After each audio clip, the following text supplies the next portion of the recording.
Adik Bao, kamu benar-benar lapar. Aku kakakmu. Bagaimana bisa kamu tiba-tiba masuk ke kamarku tengah malam? Kakak, bisakah kamu hapus tangkapan layar riwayat browserku? Jangan sampai dilihat oleh mama. Saat itu kamu memandang kakak tiri sesama ayah dan ibu yang seorang CEO di depanmu. Rasanya pusing sekali. Padahal kamu menganggapnya seperti kakak kandung. Tapi dia berusaha dengan segala cara untuk membicarakanmu. Hanya karena 3 hari lalu saat kamu sedang makan mie instan. Tiba-tiba mendapat telepon dari ayah. Saat mengangkat telepon, terdengar suara ayah yang serius dari ujung telepon. Sebenarnya ayah, aku sudah dekat dengan wanita kaya sejak lama. Sebelumnya takut mengganggu studimu, makanya aku sembunyikan darimu. Sekarang aku buka semua. Kamu adalah anak orang kaya. Kamu langsung terdiam mendengar itu. Apakah ayah mengalami masalah pada pikirannya? Sedang ingin bertanya, ayah kembali berkata, sekarang putri ibu tiri kamu sudah menjemputmu. Bersiaplah untuk menyambut kehidupan baru. Setelah berkata begitu, tidak menunggu kamu bertanya lagi, telepon langsung diputus. Belum sempat kamu sadar, terdengar ketukan pintu yang keras dari luar. Kamu buru-buru memakai sepatu, agak bingung, melangkah maju dan membuka pintu. Seiring pintu perlahan terbuka, detik berikutnya pupil matamu mengecil tajam. Ada wajah cantik yang sampai membuatmu terengah-engah. Seluruh tubuh memancarkan aura dingin nan anggun. Dan di depan pintu, Su Wanwan menatapmu. Dengan tatapan kosong mengarah pada dirimu. Dia langsung menarik tanganmu dan berkata sambil berjalan ke bawah, ayo pergi. Jangan biarkan Paman Luo dan ibuku menunggu terlalu lama. Suaranya sangat dingin dan tenang, tapi terdengar sangat menyenangkan. Setelah duduk di mobil, baru kamu tersadar tiba-tiba, melihat wanita cantik yang duduk diam di samping dan mengamatimu. Kamu tidak bisa menahan rasa penasaran. Kamu adalah putri Bibi Liu yang dibilang ayahku, kan? Mendengar panggilan itu, Su Wanwan mengerutkan alisnya, lalu berkata memperbaiki, namaku Su Wanwan. Mulai hari ini aku adalah kakak perempuanmu. Harus panggil aku kakak ya. Mengerti, adik nakal. Kamu memandang Su Wanwan dari atas sampai bawah setelah mendengarnya, tapi tidak membalas ucapannya. Sekarang kamu hanya ingin cepat menemukan ayah, agar dia bisa jelaskan sebenarnya apa yang terjadi sekarang. Setelah para merah berbelok beberapa kali di kota, akhirnya berhenti di depan sebuah hotel mewah. Disambut langsung oleh manajer hotel. Kamu dan Su Wanwan masuk ke ruang VIP mewah. Kamu duduk di meja bundar besar di dalam ruang VIP. Melihat Bu Liu yang duduk di seberang, jelas sudah hampir 40 tahun. Namun kulitnya masih tetap putih seperti salju. Kamu tak bisa menahan diri untuk berkata, apa sebenarnya yang kamu suka dari ayahku? Begitu kata-kata itu keluar, Luo Minghu yang mengenakan pakaian santai bermerek di sampingnya berubah ekspresi sedikit. Apa maksudmu? Xiao An, ini Bu Liu, tolong jaga sopan santun. Mendengar itu, kamu cemberut dan berkata, ayah, jangan terlalu berangan-angan. Aku tidak sedang bicara denganmu.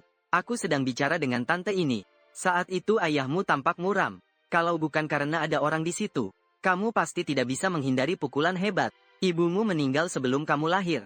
Jadi waktu yang kamu habiskan bersama ayah sangat banyak. Kalian berdua lebih seperti saudara laki-laki yang akrab. Mendengar omonganmu, Liu Fangfang langsung tertawa lebar. Matanya yang indah menatapmu. Dengan penuh senyum berkata, kamu benar seperti yang ayahmu bilang. Sungguh anak yang menarik. Mulai sekarang kamu dan Wanwan akan menjadi saudara kandung. Kalian harus bisa bergaul dengan baik. Aku dengar dari ayahmu, kamu baru lulus dan belum dapat kerja, kan? Kebetulan Wanwan adalah General Manager grup Yun Xiao. Nanti besok langsung saja dia atur kamu masuk kerja. Su Wanwan saat itu juga menatapmu. Senyumnya ada sedikit kesan menggoda. Tentu saja tidak masalah. Kamu bilang begitu, kan? Adik yang baik. Saat itu sudut mulutmu terkesan tersentak. Grup Yun Xiao adalah perusahaan besar terkenal di daerah sini. Dan kamu tiba-tiba saja jadi anak kaya generasi kedua dengan cara yang membingungkan. Novelnya saja tak berani menulis cerita seaneh ini. Setelah selesai makan dengan sederhana, ayah dan Liu Fangfang agar kamu lebih sering berinteraksi dengan Su Wanwan, memberimu satu kunci villa. Kemudian langsung mencari alasan untuk pergi duluan. 3 menit kemudian, di ruang VIP mewah, kamu benar-benar tidak tahan. Su Wanwan melihat tatapanmu yang terus menatapnya. Kemudian dia mendekat ke sampingmu. Dengan hati-hati bertanya, kakak, kita pernah bertemu sebelumnya, ya? Kenapa kamu terus menatap wajahku seperti itu? Mendengar kamu memanggilnya kakak, wajah cantik Su Wanwan menunjukkan ekspresi puas. Lalu mengeluarkan ponsel dan membuka sebuah riwayat chat. Meletakkannya di atas meja. Dengan sudut bibir tersenyum penuh selera. Aku hanya sedikit penasaran. Ketika kita saling membentak di dunia maya, bukankah kamu terlihat sangat marah saat berbicara? Kenapa saat bertemu di dunia nyata kamu jadi ciut? Kata-kata itu membuatmu terdiam bingung, tak mengerti maksud dari ucapannya. Tanpa sadar, kamu melirik riwayat chat yang terletak di depanmu. Sebenarnya tidak apa-apa jika tidak melihat, tapi setelah melihatnya, saat kamu kuliah, selain kerja paruh waktu biasa, sebenarnya kamu juga seorang penulis novel daring, menulis beberapa novel ringan di internet untuk mendapatkan honorarium. Namun 3 tahun lalu, kamu mengenal seorang netizen perempuan bernama Yoon Jianwan di dunia maya. Dia selalu meninggalkan pesan untukmu. Katanya, kenapa dalam bukumu selalu menulis cerita berdarah-darah? Padahal kamu sudah berkali-kali terpikir untuk menghapus pesannya. Tapi setiap kali Yoon Jianwan itu selalu memberimu inspirasi yang cukup baik, dan juga dengan tepat menunjuk kelemahan dalam novelmu.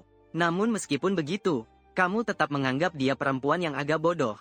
Begitulah, dia mengejekmu sekali, kamu membalasnya 10 kali. Hubungan saling menyayangi sekaligus saling menghina itu berlangsung selama 2,5 tahun. Entah apakah dia benar-benar meluapkan perasaannya. Dia secara mengejutkan menyatakan perasaannya padamu setengah bulan yang lalu. Tapi pada waktu itu kamu sama sekali tidak percaya cinta lewat internet. Jadi kamu langsung menolaknya. Tapi wanita yang sudah kamu ejek selama 3 tahun itu, sekarang justru menjadi saudara perempuannya. Melihat kamu akhirnya menyadarinya, Su Wanwan tersenyum manis kemudian bangkit dari tempat duduknya dan meraih untuk mengelus rambutmu yang berantakan. Dengan senyum samar dia berkata, "Adik brengsek, bukankah kamu sebelumnya bilang mau menginjakku sampai babak belur? Kenapa sekarang diam saja? Menurutmu, bagaimana aku harus menghukummu?" Mendengar kata-kata itu, kamu tak bisa menahan rasa dingin di punggungmu. Tapi ketika memikirkan bahwa kamu dan dia akan hidup bersama nanti, kalau sekarang takut-takut, nanti bagaimana bisa hidup dengan nyaman? Memikirkan itu, kamu mengumpulkan keberanian untuk meledak amarah. Bermaksud menunjukkan keberanianmu, tapi saat akan bangkit, Su Wanwan seolah-olah membaca pikiranmu. Tanpa ekspresi, dia menekan bahumu dengan tangannya. Langsung menekanmu yang hendak berdiri. "Adik yang baik, lupa bilang sama kamu. Saya sebelumnya iseng ikut ujian taekwondo. Dan saya juga pernah belajar bela diri dari pelatih seni bela diri untuk teknik perlindungan diri." Ketika mendengar itu, kamu langsung merasa agak canggung. Bersin-bersin kecil 2 kali. "Itu, kakak perempuan. Aku sebelumnya hanya bercanda. Adik ini sebelumnya banyak salah. Tolong jangan disimpan dalam hati." Melihat sikapmu yang cepat berubah, Su Wanwan merasa sedikit ingin tertawa. Tapi setelah dipikir-pikir, bagaimanapun ini hari pertama bertemu. Mending ditahan dulu saja, agar adik bau bangkai ini tidak rusak. "Ayo pergi, kakak bawa kamu lihat rumah baru. Sekalian beli 2 pakaian buat kamu. Pergi kerja ke kantor. Tidak boleh pakai pakaian seadanya seperti ini." Kamu agak enggan mengikuti dia keluar dari hotel. Tak lama kemudian, Su Wanwan tiba di sebuah toko pakaian bermerek. Dengan murah hati membelikan banyak pakaian untukmu. Jika dibandingkan dengan barang daganganmu sebelumnya, sungguh seperti mengganti senapan burung dengan senapan mesin. Seluruh penampilanmu menjadi sangat baru. Setelah duduk di dalam mobil, Su Wanwan mengeluarkan sebuah kartu hitam. "Untuk adik bau bangkai di depanmu ini uang jajan dari kakak untukmu. Ambil dan belanjakan sepuasnya. Jika kurang, minta lagi padaku." Tapi kamu hanya memandang Kai sekali saja. Tersenyum sinis. "Maaf ya, aku ini orang yang keras kepala. Tidak bisa hidup bergantung pada orang lain. Apalagi menerima rejeki nomplok. Mau kamu simpan sendiri saja uangnya, ya? Ibuku bilang takut kamu baru lulus banyak pengeluaran. Makanya dia menyuruhku memberimu 1 juta sebagai hadiah perkenalan. Tapi sekarang sepertinya aku terlalu khawatir. 1 juta. Hatimu langsung terkejut tak terkira. Batuk pelan 2 kali lalu hendak meraih. Tapi ketika Su Wanwan melihat itu, dia malah menarik tangannya. Tiba-tiba terlintas niat untuk melawan kamu di hatinya. "Anak nakal, bukankah tadi kamu bilang tidak mau menerima rejeki begitu saja?" Pria sejati selalu pegang kata-kata dengan teguh. "Loh, gimana bisa kamu ingkar janji?" Melihat 1 juta yuan yang hampir didapat hampir lepas, kamu jadi panik, langsung ingin merebutnya dari kakak baik hati. "Aku tadi cuma basa-basi sama kamu. Cepat beri kartunya padaku." Maka kamu berdua mulai berkelahi berebut. Supir yang sedang mengemudi mendengar keributan, tak sengaja melirik kaca spion. Melihat Su Wanwan yang tersenyum lebar dengan bebas, sedikit terkejut dalam hati. Dia yang kamu tahu, Pasu bukanlah orang yang suka tersenyum. Tapi apa sebenarnya kekuatan si bocah di kursi belakang itu? Bisa membuat Pasu yang biasanya dingin itu berubah menjadi seperti ini. Dan saat itu, di kursi belakang, setelah berebut sebentar, kamu akhirnya berhasil merebut kartu hitam dari tangan Su Wanwan. Wajahmu langsung menunjukkan senyum bangga. Tapi setelah kegembiraan singkat itu, kamu merasakan ada yang tidak beres. Saat itu kamu masih berada di atas tubuh Su Wanwan. Tubuh kalian nyaris menempel satu sama lain. Dalam sekejap, kamu yang belum pernah sedekat ini dengan seorang perempuan, langsung merona dan telinga memanas. Terutama saat tanpa sengaja menyentuh kulit lembut Su Wanwan. Jantungmu berdegup kencang. Saat kamu hendak bangun dan melarikan diri, Su Wanwan justru merangkul pinggangmu, menundukkan kepala ke dekat telingamu dan berkata, "Adik bau tanah, reaksimu sekarang benar-benar lucu. Jangan-jangan sudah mulai punya pikiran yang tidak seharusnya terhadap kakak ya?" Begitu kata-katanya terlontar, kamu menelan ludah, cepat-cepat menarik diri dan pergi. Memalingkan wajah menatap keluar jendela sambil berkata, "Siapa juga yang punya pikiran begitu sama kamu?" Setengah jam kemudian, kalian tiba di villa di dalam komplek mewah Modu Hauting. Su Wanwan sudah berganti pakaian tidur putih, setengah berbaring di sofa. Sepasang kaki putih panjang yang indah bersilang satu sama lain. Di televisi sedang diputar anime terbaru. Kamu baru saja mengakhiri telepon. Sekilas melirik televisi, lalu bertanya dengan bingung, "Apa kamu mempercepat saat aku telepon? Kenapa sudah hampir akhir saja?" Kamu tidak paham. Kecepatan 2x adalah kecepatan terbaik untuk mengikuti anime. Kamu bercanda internasional apa sih? Kecepatan 2x. Apakah itu bisa dilihat manusia? Cepat beri aku remote-nya. Tidak, adik Bao. Aku kan kakakmu. Pria harus mengalah pada wanita. Kamu tidak tahu ya? Dalam waktu singkat terdengar suara cekcok mereka di ruang tamu. Kalau orang lain saja, jika kamu mengalah, ya sudah mengalah. Tapi menghadapi musuh mati yang sudah kita bantai selama 3 tahun ini, mengalah jelas tidak mungkin. Keesokan pagi, sinar hangat matahari menembus tirai dan memantul di wajahmu. Kamu secara refleks mengangkat tangan melindunginya. Mata terpejam setengah terbuka bingung, melihat langit-langit asing. Lalu tiba-tiba kamu duduk tegak, melihat sekeliling segala sesuatu. Setelah sebentar, kamu menamparkan wajah sendiri. Rasa sakit membuatmu merasa segala yang terjadi kemarin bukanlah mimpi. Kamu menguap dan berjalan ke depan lemari pakaian, mengambil begitu saja setelan jas dari dalamnya, lalu mulai mengganti pakaian. Hari ini kamu harus pergi wawancara di grup Yun Xiao, tapi kamu tidak berencana. Benar-benar bekerja di bawah tangan wanita jahat bernama Su Wanwan itu. Wawancara itu hanya untuk pura-pura saja, sengaja berperilaku buruk agar ditolak. Saat kamu keluar dari villa, sopir membuka pintu belakang Rolls Royce. Dengan hormat berkata, "Tuan muda, Kepala Su menyuruh saya mengantar Anda ke perusahaan. Silakan naik mobil." Di sisi lain, di kantor manajer umum lantai teratas grup Yun Xiao, Su Wanwan mengeluarkan foto kamu dan meletakkannya di atas meja kerja. Kemudian dengan suara datar berkata, "Hari ini grup ada wawancara. Kamu pergi ke sana.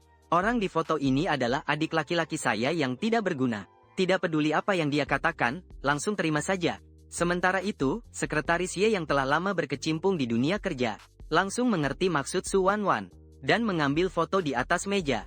Tersenyum berkata, "Saya ngerti apa yang harus dilakukan.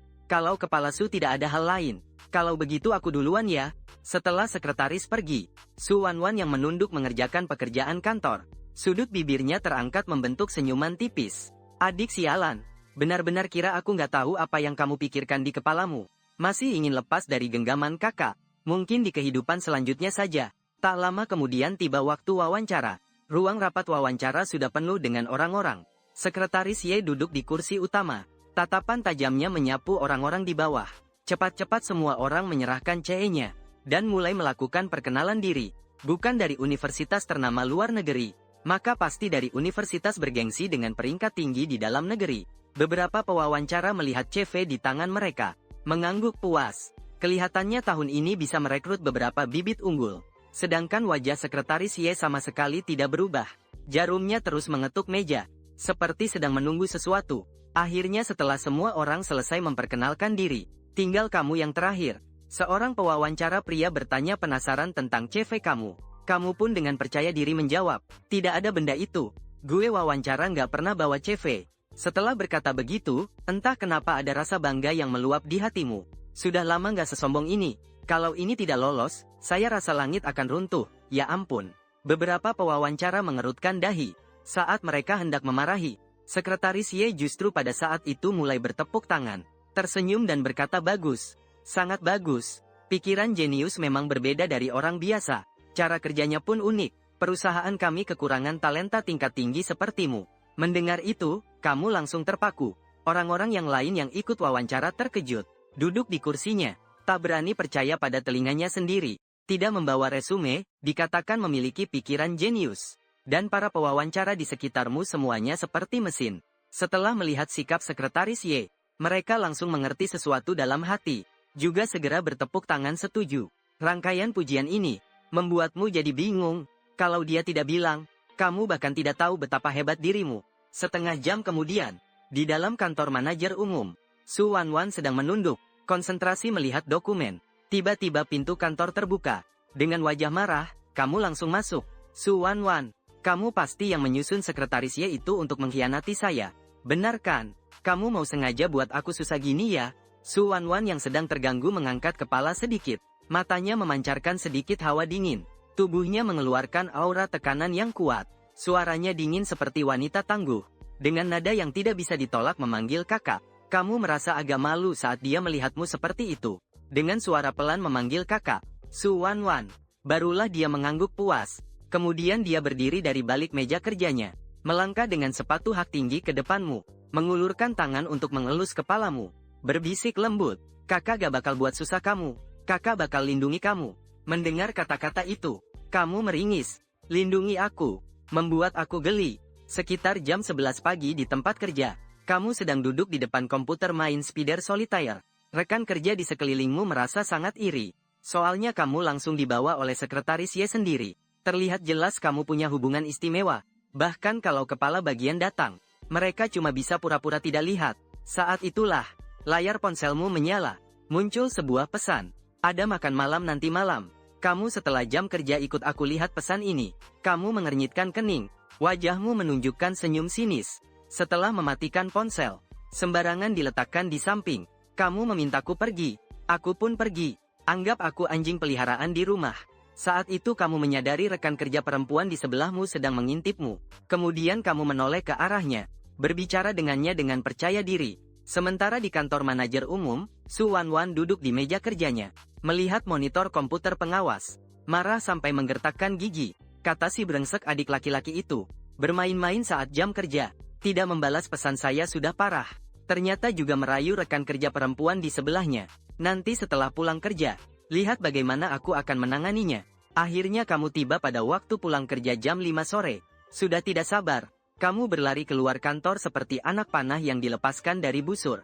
Wajah penuh senyum gembira saat masuk lift. Namun saat kamu keluar dari pintu lift di lantai 1, kamu melihat sosok yang paling tidak ingin kamu lihat saat ini. Kamu hendak berbalik pergi. Namun dipanggil. Kembalilah padaku. Kau hentikan langkahmu. Dengan wajah masam. Berbalik dan berkata pada Su Wanwan yang berjalan ke arahnya. Kakak, kebetulan sekali. Kau juga suka pulang tepat waktu ya? Su Wanwan berjalan ke depanmu dan berhenti. Mengulurkan tangan dan meletakkannya di kepalamu. Bercanda dengan senyum nakal. Maling waktu kerja menggoda rekan kerja perempuan. Dan tidak membalas pesanku. Katamu dong. Kau ingin mati bagaimana? Sebelum kau sempat membantah, Su Wanwan langsung membawamu ke sebuah hotel mewah. Awalnya kau kira akan makan bersama Bibi Liu. Tapi setelah masuk ke ruang privat hotel, baru kau sadari, yang duduk di dalam ternyata seorang pria parubaya asing. Wajahnya hampir mirip sekitar 30% dengan Su Wanwan. Wanwan, kau datang. Cepat duduklah. Sudah lama tidak bertemu. Tidak bilang apa-apa. Telepon ayah dulu. Su Mingcheng setelah melihat Su Wanwan.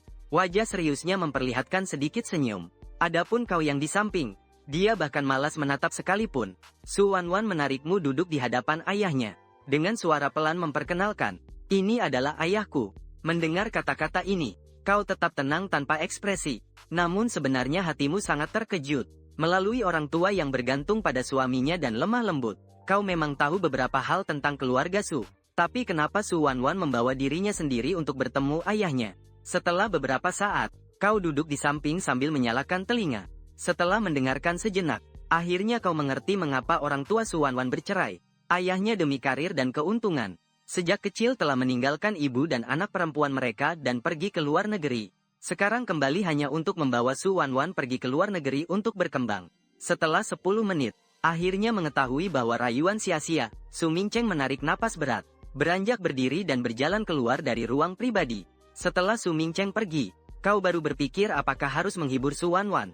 Lalu tampak dia dengan mata merah mendekat. Menyandarkan kepala ke pelukanmu, mengeluarkan tangisan tersedak-sedak. Kau juga mengerti mengapa dia membawamu datang. Relakan, karena di saat seperti ini dia butuh seseorang untuk berbagi cerita. melepas wujud dinginnya dari luar. Kau baru sadar betapa rapuhnya hatinya. Serapuh hanya dengan beberapa kata dari ayahnya. Sudah bisa membuat emosinya runtuh. Tapi saat itu kamu benar-benar tidak tahu seberapa besar Su Wanwan sangat bergantung padamu. 3 tahun yang lalu, Su Wanwan saat itu jauh tidak seceria sekarang. Dia selalu hidup dalam penderitaan perceraian orang tuanya. Hingga suatu saat secara kebetulan, dia melihat novel ringan yang kamu tulis. Dunia yang kamu buat itu indah. Cinta juga indah. Dia sangat ingin mendapatkan jenis cinta paling murni yang bisa menyembuhkan segala hal yang kamu gambarkan. Cinta paling murni itu. Malam yang tenang berlalu. Di pagi akhir pekan, Su Wanwan membuka satu celah kecil di matanya. Menatap langit-langit yang familiar. Agak bingung. Kenangan semalam seperti ombak memasuki pikirannya. Terakhir tampaknya kamu menggendongnya yang sudah tertidur pulang. Memikirkan ini, dia buru-buru bangkit. Menunduk memandang pakaiannya sendiri. Matanya langsung menunjukkan ekspresi kecewa. Untuk pertama kalinya dia meragukan daya tarik dirinya sendiri. Saat itu dia semakin meragukan kamu pria gay. Setelah kecewa, Su Wanwan mulai bangun dan mengganti pakaian. Dia sangat tegas pada dirinya sendiri. Bahkan di akhir pekan pun, dia harus terus bekerja. Saat kamu bangun tidur, sudah jam 12 siang. Setelah beberapa saat membersihkan diri, kamu duduk di sofa dan mulai menonton video. Waktu dengan cepat pun menunjukkan pukul 4 sore. Saat itu saudaramu, Luo Tongtian, menelpon. Lao Luo, kamu ada di mana? Malam ini ada reuni teman sekelas. Jangan-jangan kamu lupa ya? Kamu mengusap kepalamu. Beberapa hari ini terlalu banyak urusan. Benar-benar lupa. Untungnya waktu masih cukup. Aku akan segera ke sana. Lalu menutup telepon. Kamu kembali ke kamar. Setelah merapikan diri dengan sederhana, mengambil kunci Maserati di atas meja dan keluar rumah. Sekitar setengah jam kemudian, di luar kompleks perumahan yang sudah tua, Luo Tongtian yang membalut kepala seperti bayi penasaran, sambil meraba-raba di dalam mobil berkata, "Waduh, bocah kamu benar-benar berhasil ya. Sudah naik Maserati, tapi kamu melihat perban di kepalanya." Tetap tidak tahan bertanya, "Kepalamu kenapa? Siapa yang membuatmu terluka?" Membicarakan luka di kepala, Luo Tongtian tidak bisa menahan desahan kecewa. Sepertinya sedang mengingat sesuatu yang tidak menyenangkan. Sejak kamu mengirim pesan tentang masalah ayahmu, aku sempat pulang ke rumah. Tapi tidak peduli bagaimana aku bertanya, ayahku tetap tidak mau berkata. Dia bersekongkol dengan orang tua. Akhirnya ketahuan oleh ibuku. Keduanya mengusirku sejauh 8 blok. Mendengar itu kamu diam-diam mengacungkan jempol untuknya. Di sisi lain, villa di kompleks mewah Hauting. Setelah selesai bekerja, Su Wanwan buru-buru kembali. Awalnya ingin menggoda kamu sedikit, untuk pulihkan energiku. Tapi yang terlihat hanya kekacauan di atas meja tamu. Dia memeriksa rekaman kamera ruang tamu. Memutar video saat kamu keluar sore tadi. Sudut bibirnya sedikit tersenyum. Mengambil kunci dan berjalan menuju pintu rumah. Adik bau tanah pergi pesta tapi tidak bilang ke kakaknya. Lihat aku berikan kejutan besar padamu. Di sisi lain, di dalam hotel, meja di ruang pribadi sudah penuh dengan hidangan. Mengeluarkan aroma yang menggoda. Hanya dari baunya membuat orang sangat lapar. Ketika semua orang siap makan, pintu ruang pribadi terbuka. Maaf ya, kami tadi macet di jalan. Jadi aku datang agak terlambat. Tampak seorang pria berkacamata mengenakan jas bermerek. Memegang setangkai mawar merah menyala masuk ke ruang pribadi. Wajahnya tersenyum tipis. Berpura-pura tanpa sengaja menunjukkan jam tangan di pergelangan tangannya. Dan di sampingnya, Luo Tongtian menjelaskan dengan suara pelan. Si Fan Jian ini keluarganya mendapat kompensasi pembongkaran lebih dari 5 juta. 2 hari lalu dia masih pamer di grup teman sekelas. Mengunggah lebih dari 10 status di lingkaran teman untuk pamer. Sangat shock. Sementara mereka berdua berbicara, Fan Jian sudah memegang bunga mawar dan berjalan ke depan Liu Ruyan, si bunga sekolah. Tatapannya tulus. Dengan senyum tipis penuh perasaan dia berkata, "Ruyan, ini aku beli khusus untuk kamu saat aku datang ke sini. Seikat bunga mawar tercantuk ini, cocok dengan yang tercantuk di hatiku." Kamu membuka mulut dengan kata-kata cinta yang terkesan berlebihan. Mendengar itu teman-teman lain semua merinding. Detik berikutnya, Liu Ruyan menerima bunga mawar yang diberikan Fan Jian. Wajahnya yang putih bersih tampak tersenyum manis. Kemudian dia menoleh ke arahmu. Wajahnya menampilkan senyum penuh kemenangan. Matanya penuh ejekan. Semua yang hadir tahu, waktu kuliah kamu mengejar Liu Ruyan selama 3 tahun. Tapi dia terus mempermainkanmu. Sekarang dia ternyata menerima bunga mawar dari cowok lain. Kalau gantian mereka yang seperti itu, mungkin sudah putus asa ingin mati. Tapi yang mereka tidak tahu adalah, dulu waktu kuliah, ketika kamu sedang menyatakan cinta tapi ditolak pada saat itu, Aku benar-benar tidak memiliki harapan apapun padanya. Kamu menghela napas. Saya tak percaya. Kalau tidak mau bilang ya sudah. Masih ngelantur bohong yang sedemikian nyeleneh. Malam ini kabutnya tebal sekali. Dari mana datangnya cahaya bulan? Kata-kata ini menghancurkan harapan yang tumbuh di hati Su Wanwan. Wajah cantiknya langsung berubah muram. Dengan nada tidak ramah ke arahmu berkata, adik cowok yang menyebalkan. Ya pantas saja, kamu masih jomblo. Dengan keadaanmu seperti ini masih berharap dapat pacar. Wanita yang mau sama kamu pasti buta. Keesokan harinya, saat kamu sedang santai tidak berbuat apa-apa, kamu menerima telepon dari nomor tidak dikenal. Dari ujung telepon terdengar suara pria yang tenang. Nada bicaranya mengandung perintah. Saya adalah ayah Su Wanwan, Su Mingcheng. Saya ada urusan yang ingin dibicarakan denganmu. Jam 8 malam ini. Sebelum dia selesai bicara, kamu dengan santainya memutuskan panggilan. Mengepalkan bibir berkata, kamu suruh aku pergi. Ya aku pergi dong. Gila ya. Setelah berkata, kamu meletakkan ponsel di samping. Lalu melanjutkan menonton gadis-gadis di aplikasi. Wajahmu terlihat sangat fokus. Sementara itu, di kantor ketua Dewan Grup Tian Mau di Metropolis, Su Mingcheng melihat panggilan yang diputus. Wajahnya berubah serius. Setelah lama, dia kembali menekan sebuah nomor. Cari kesempatan untuk membawa bocah yang bernama Luo An itu ke sini untukku. Hati-hati jangan sampai Wanwan tahu. Telepon terputus. Su Mingcheng berdiri dan berjalan ke depan jendela besar dari lantai ke langit-langit. Dia memandang ke bawah kota dari atas dengan pandangan menunduk. Menghela napas dalam-dalam. Wanwan, kenapa kamu tidak bisa mengerti ayah? Semua yang aku lakukan ini, semua demi membawamu menuju panggung yang lebih luas. Hanya jika kamu mengikuti aku, batas kemampuanmu akan lebih tinggi. Waktu dengan cepat pun sampai di malam hari. Kota Modu yang gemerlap kembali diselimuti kegelapan. Saat itu, sebuah Porsche perlahan memasuki kawasan Villa Changlin. Kamu duduk di kursi penumpang depan, melihat sekeliling villa tunggal yang berkonsep internasional. Terheran-heran berkata, villa di sini pasti mahal ya. Orang kaya memang dapat menikmati ini. Mungkin tidak sampai 1 miliar sih. Su Wanwan yang mengemudi menjawab dengan santai. Tak lama mobil berhenti di depan sebuah villa bergaya Eropa Amerika. Luo Minghui yang mendengar suara keluar membuka pintu dan keluar. Sambil tersenyum berkata, kalian sudah datang semua. Cepat masuklah. Malam ini Fang Fang memasak sendiri. Biasanya kita tidak bisa makan masakannya. Mendengar bahwa ternyata ibunya sendiri yang memasak, wajah Su Wanwan tiba-tiba tampak agak tidak nyaman. Dia menatap Luo Minghui dengan dalam. Orang kedua itu juga tampak saling bertukar pandang penuh pengertian tanpa perlu berkata banyak, dan tidak mengatakan apa-apa lagi. Setelah masuk ke villa, Liu Fangfang di dapur masih sibuk menyiapkan hidangan besar. Su Wanwan membawamu ke depan sebuah kamar di lantai 2. Dengan suara lembut berkata, kamar ini khusus disiapkan untukmu. Sambil berkata pintu kamar pun dibuka. Tidak seperti yang dibayangkan mewah. Di kamar tidur yang luas hanya ada sebuah tempat tidur. Bahkan tidak ada selimut ataupun spray. Begitu sederhana hingga tak bisa lebih sederhana lagi. Bahkan bagi orang yang tidak terlalu peduli pada tidur pun, kau tak bisa menahan rasa kecewa. Ini bahkan kalah dibandingkan kamarmu di rumah sewaan dulu. Melihat itu, sudut bibir Su Wanwan melengkung dengan ekspresi halus. Dia mendekat ke telingamu dari belakang. Tubuh seksinya hampir menempel padamu. Kau merasakan sentuhan lembut dan hangat di punggung. Kau langsung membelalak. Tubuhmu langsung tegak lurus. Telingamu terdengar suara Su Wanwan yang lembut dan manja. Kenapa? Jangan-jangan kau ingin tidur satu kamar dengan kakak? Kalau tidak takut dimakan sih. Sebenarnya juga tidak masalah loh. Kata-kata itu sukses membuat wajahmu memerah. Dalam pikiranmu tak bisa dihindari muncul beberapa adegan yang tidak seharusnya muncul. Kau buru-buru menggelengkan kepala. Aku memperingatkanmu ya. Kita kan saudara. Bisa nggak kamu lebih hati-hati saat bicara? Melihat reaksimu yang lucu ini, Su Wanwan tersenyum pelan. Lalu berbalik dan turun ke lantai bawah. Tanpa menoleh sedikit pun. Ke kamar sebelah.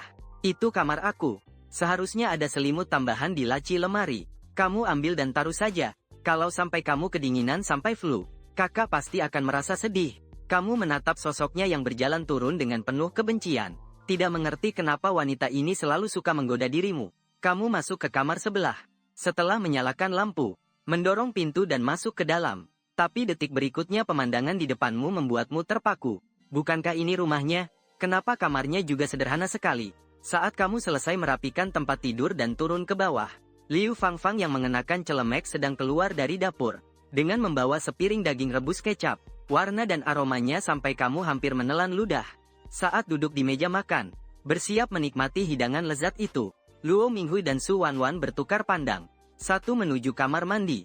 Satu lagi berbalik dan naik ke lantai atas. Tiba-tiba perutku agak sakit. Kalian makan dulu saja. Aku pergi ke kamar mandi dulu. Masakan ini baru keluar dari dapur, masih terlalu panas. Aku pergi ke atas untuk mandi dulu. Adik, ibu jarang sekali masuk dapur. Kamu harus makan lebih banyak. Ini adalah rasa yang akan kamu ingat sampai habis makan. Jadi, di ruang tamu hanya tersisa kamu dan Liu Fangfang saja. Meski kamu merasa perilaku kalian berdua agak aneh, tapi kamu tidak terlalu memikirkannya. Mengambil sumpit, mengambil potongan iga merah yang dibakar, dimasukkan ke mangkuk, menggigit sepotong besar daging, mengunyah beberapa kali. Wajahmu langsung berubah saat itu juga. Gerakan di tangan berhenti. Rasa asin dan pahit menyebar di mulutmu. Rasanya seperti makan daun teh mentah. Xiao An, ada apa? Apakah masakan bibimu tidak sesuai dengan seleramu? Melihat tatapan perhatian Liu Fangfang, kamu menelan dengan berat hati, kemudian memaksakan senyum yang tidak natural di wajahmu. Tidak ada apa-apa. Masakan bibimu sungguh lezat. Saat ini kamu akhirnya tahu kenapa dua orang itu kabur begitu cepat. Hatimu penuh kemarahan sampai menggigit gigi. Su Wanwan, wanita jahat ini yang kamu katakan. Masakan yang membuatmu terkesan. Dan ayah bajingan itu tahu akan seperti ini, tapi ternyata tidak memberitahu sebelumnya, sungguh menjebak. Setelah Luo An menghabiskan semua hidangan di meja, Luo Minghui keluar dari kamar mandi. Setelah memberi jempol ke kamu, keluar dari villa. Tidak lama kemudian kembali lagi, sambil membawa 2 porsi makanan take away. Dia memberikan satu kepada Su Wanwan. Keduanya pun makan di depanmu seperti itu. Tentu saja ini memunculkan keluhan dari Liu Fangfang. Malam itu sudah bolak-balik ke kamar mandi lebih dari 10 kali. Ketika kembali ke kamar tengah malam, sudah hampir kelelahan karena diare. Keesokan paginya, karena diare semalam, kamu enggan pergi bekerja. Su Wanwan menarikmu bersama selimut ke mobil. Kamu ingin menangis tapi tidak bisa. Padahal kamu sudah seorang anak orang kaya. Kenapa masih harus bekerja tiap hari? Apa bedanya dengan menjadi budak korporat? Namun menghadapi kamu, Su Wanwan memasukkan sandwich yang setengah dimakannya ke mulutmu. Sementara kamu melihat sandwich setengah digigit di tanganmu, yang masih basah dengan ludahnya. Wajahmu tampak bingung. Reaksi pertamamu adalah membuangnya. Tapi ketika teringat ini adalah yang Su Wanwan makan, kau jadi agak ragu-ragu. Ini juga bisa dianggap ciuman tidak langsung, kan? Menghadapi seorang kakak perempuan secantik bidadari yang turun ke dunia. Kalau kau bilang tidak tergerak, pasti itu bohong. Tapi sekarang kau dan dia seperti saudara. Itu keberuntungan sekaligus kesedihan. 1 jam kemudian, di meja kerja tim perencanaan kelompok 3. Kau berbaring di atas meja, tatapan kosong. Rekan kerja lain juga dengan penasaran mengintip ke sini. Biasanya cuma kau yang paling semangat santai bekerja. Sekarang malah terlihat lesu begini. Apa mungkin semalam main terlalu banyak? Di kantor presiden sebelah lain, Su Wanwan menundukkan dagu sambil memikirkan sesuatu. Setelah lama dia buka suara.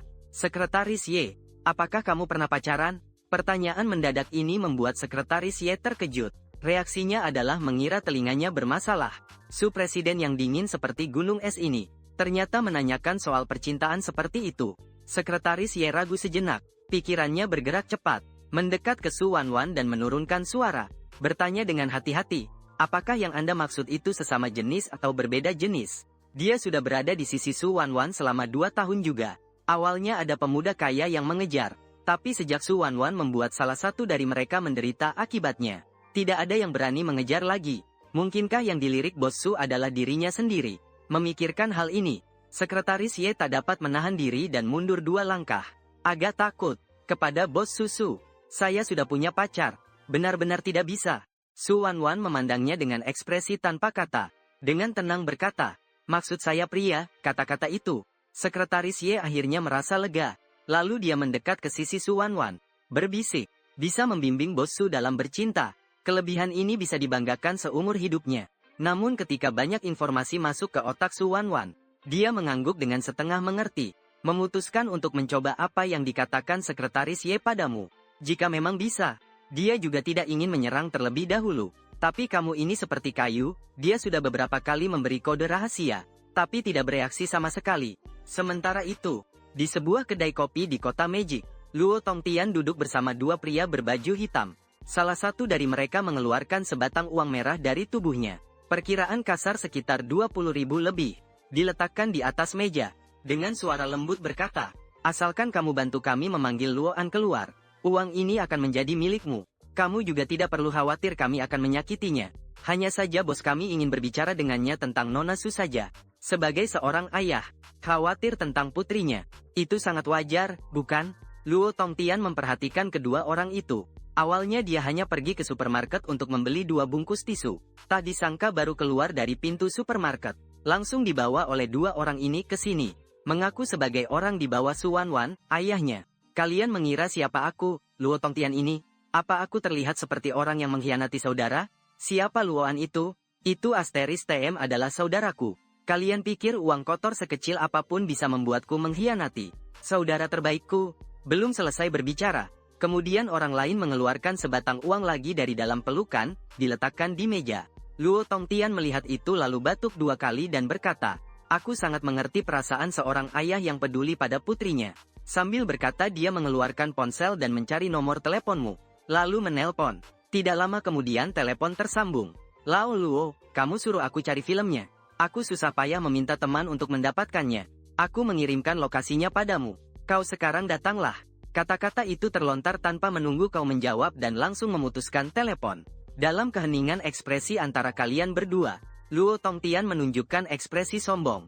Tersenyum berkata, kalau ada pekerjaan seperti ini lain kali, carilah aku. Aku akan berikan kalian diskon. Setengah jam kemudian, diam-diam menyelinap keluar dari perusahaan. Baru saja keluar dari pintu perusahaan, langsung diikat ke sebuah van. Van itu melaju kencang. Di dalam mobil, kau berjuang sekuat tenaga tapi sia-sia. Kau melihat 2 pria berpakaian hitam di dalam mobil. Tatapanmu penuh ketakutan. Tak lama kemudian mobil memasuki tempat parkir bawah tanah sebuah gedung. Ini adalah markas besar grup Tian Mao. Beberapa menit kemudian, di dalam kantor ketua Dewan Direktur. Anak muda, kau berani sekali. Berani memutuskan teleponku. Su Mingcheng berbaring di kursi bos sambil memandangmu yang ditahan 2 satpam. Mengambil sebatang cerutu dari lemari, menyalakannya dengan korek api. Kau dengan wajah datar berkata, aku akan mengatakan duluan. Kau ini jelas melanggar hukum. Kau coba tebak jika Su Wanwan tahu apa yang kau lakukan. Apakah dia akan langsung datang membunuhmu?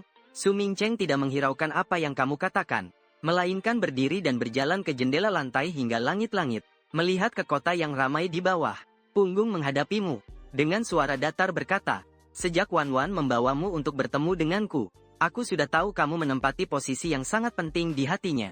Jadi kali ini aku melakukannya sangat tersembunyi.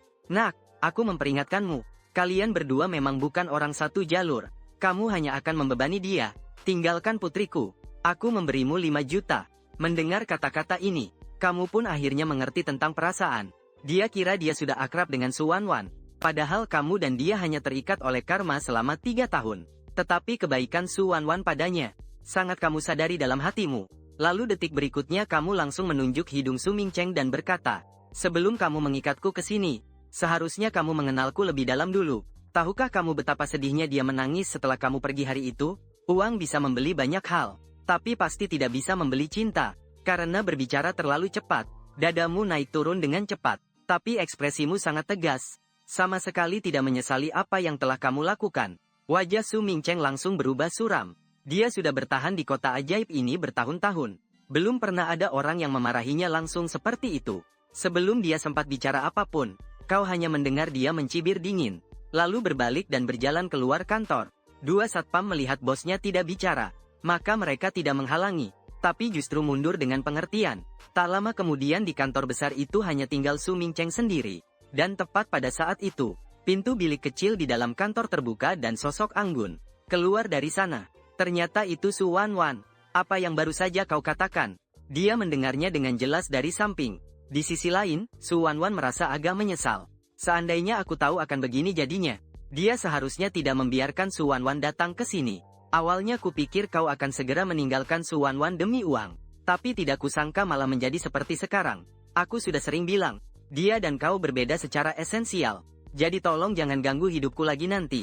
Setelah berkata seperti itu, Su Wanwan pun berbalik dan keluar dari kantor. Di sisi lain, kau keluar dari Tian Mao Group dan hendak naik taksi pulang ke kantor. Untuk melanjutkan bersantai-santai. Tiba-tiba dari belakang sebuah Rolls Royce mendekat. Berhenti di sampingmu. Jendela di sisi pengemudi diturunkan. Yang membuatmu terkejut adalah, orang yang datang ternyata adalah ibu tiri sendiri, Liu Fangfang. Li Xiaoan memang licik ya. Kebetulan tante malam ini mau masak sesuatu yang enak untukmu dan Wan Wan. Kalau kamu tidak ada urusan, ikut tante ke supermarket beli bahan makanan ya. Mendengar Liu Fangfang bilang malam ini mau masak besar lagi, wajahmu langsung berubah. Kau tersenyum canggung berkata, begitu ya, sebenarnya aku sedang bersiap pulang untuk istirahat.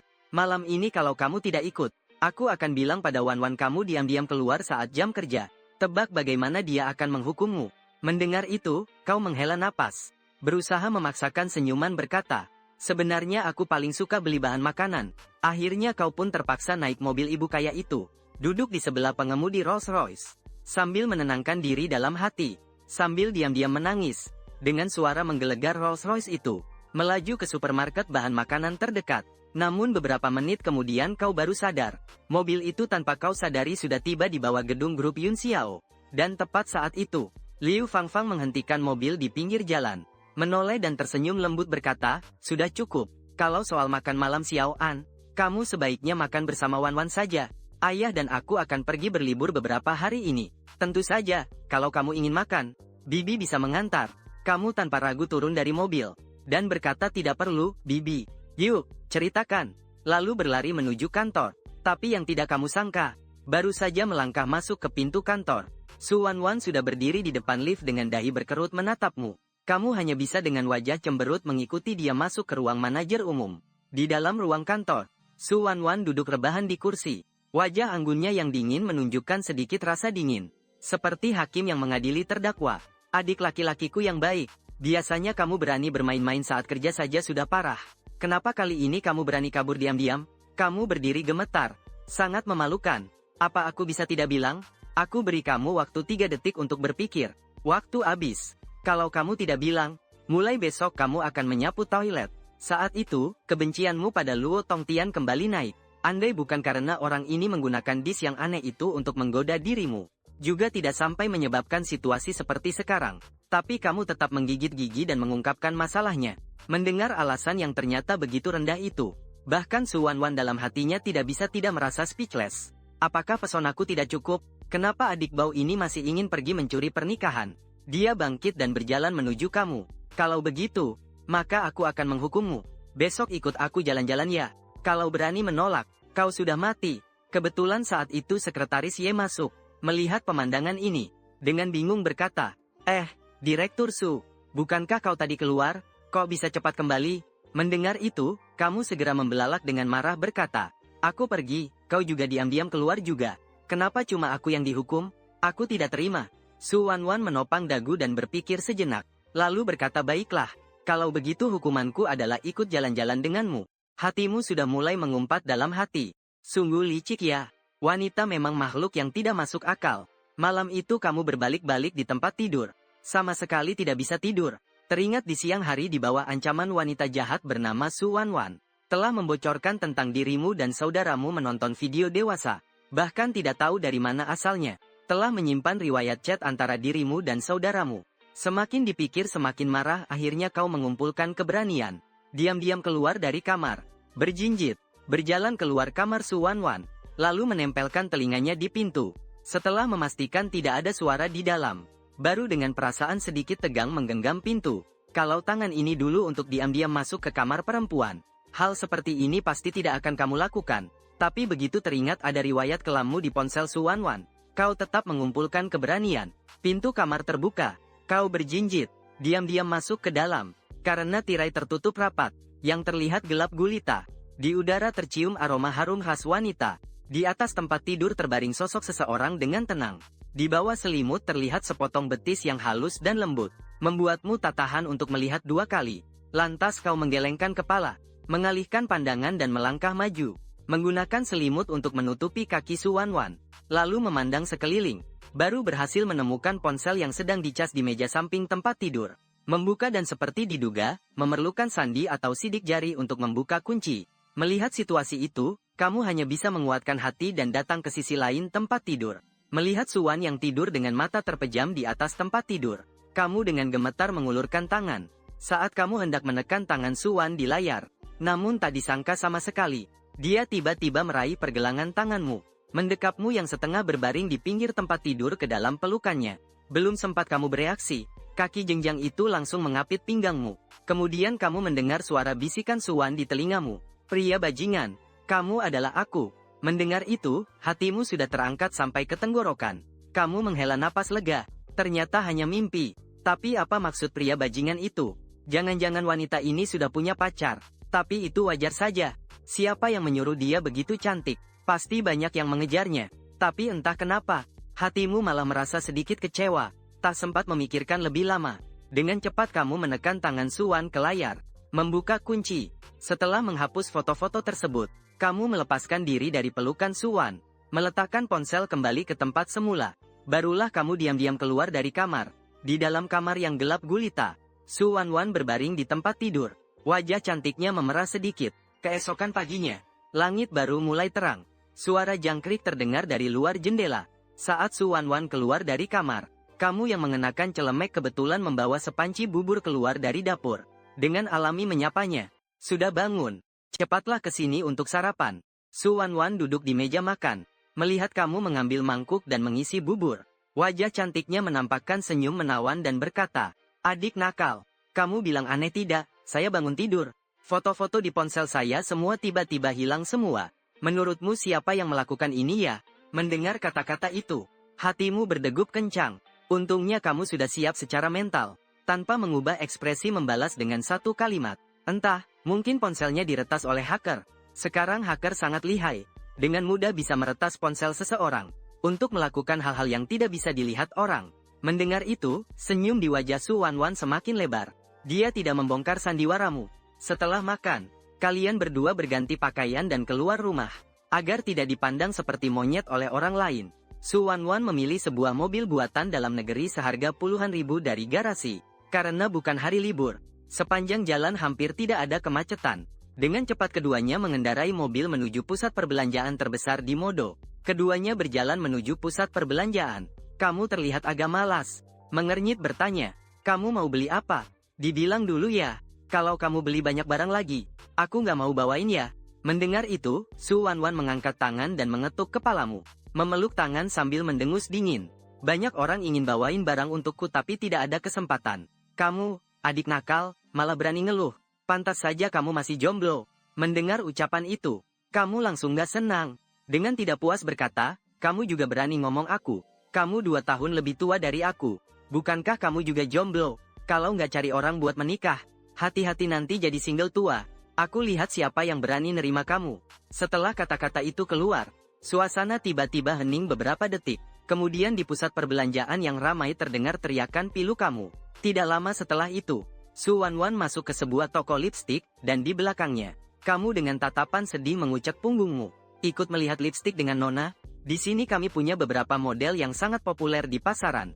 Dan ini adalah yang terbaru." Pramuniaga wanita tersenyum sambil mengambil sebuah lipstik berkemasan rapi dari balik konter. Su Wanwan memandang ke dalam lemari yang berisi hampir 100 jenis lipstik, mulai memilih satu persatu. Sementara kamu duduk di depan pintu, mengambil ponsel dan mengirim pesan ke Luo Tongtian.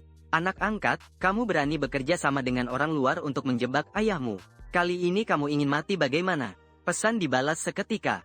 "Sudah-sudah, bukankah aku sudah kenal kamu? Besok aku traktir pijat." Langsung dengan standar tertinggi. "Tak usah bicara lagi." Manajer datang. "Aku berhenti bicara. Kamu cuma bisa terdiam." Anak durhaka ini setiap kali menghadapi masalah seperti ini selalu cuma asal menjawab. "Baru saja kamu meletakkan ponselmu." Su Wanwan sudah membawa satu lipstik dan mendekatimu. Menyipitkan mata. Bertanya, "Bagaimana menurutmu? Warna ini cocok untukku gak?" Melihat itu kamu bangkit dan melihat dengan seksama. Lalu menahan tawa sambil menggelengkan kepala. "Kamu memang tidak cocok memakai lipstik. Lebih baik jangan ah."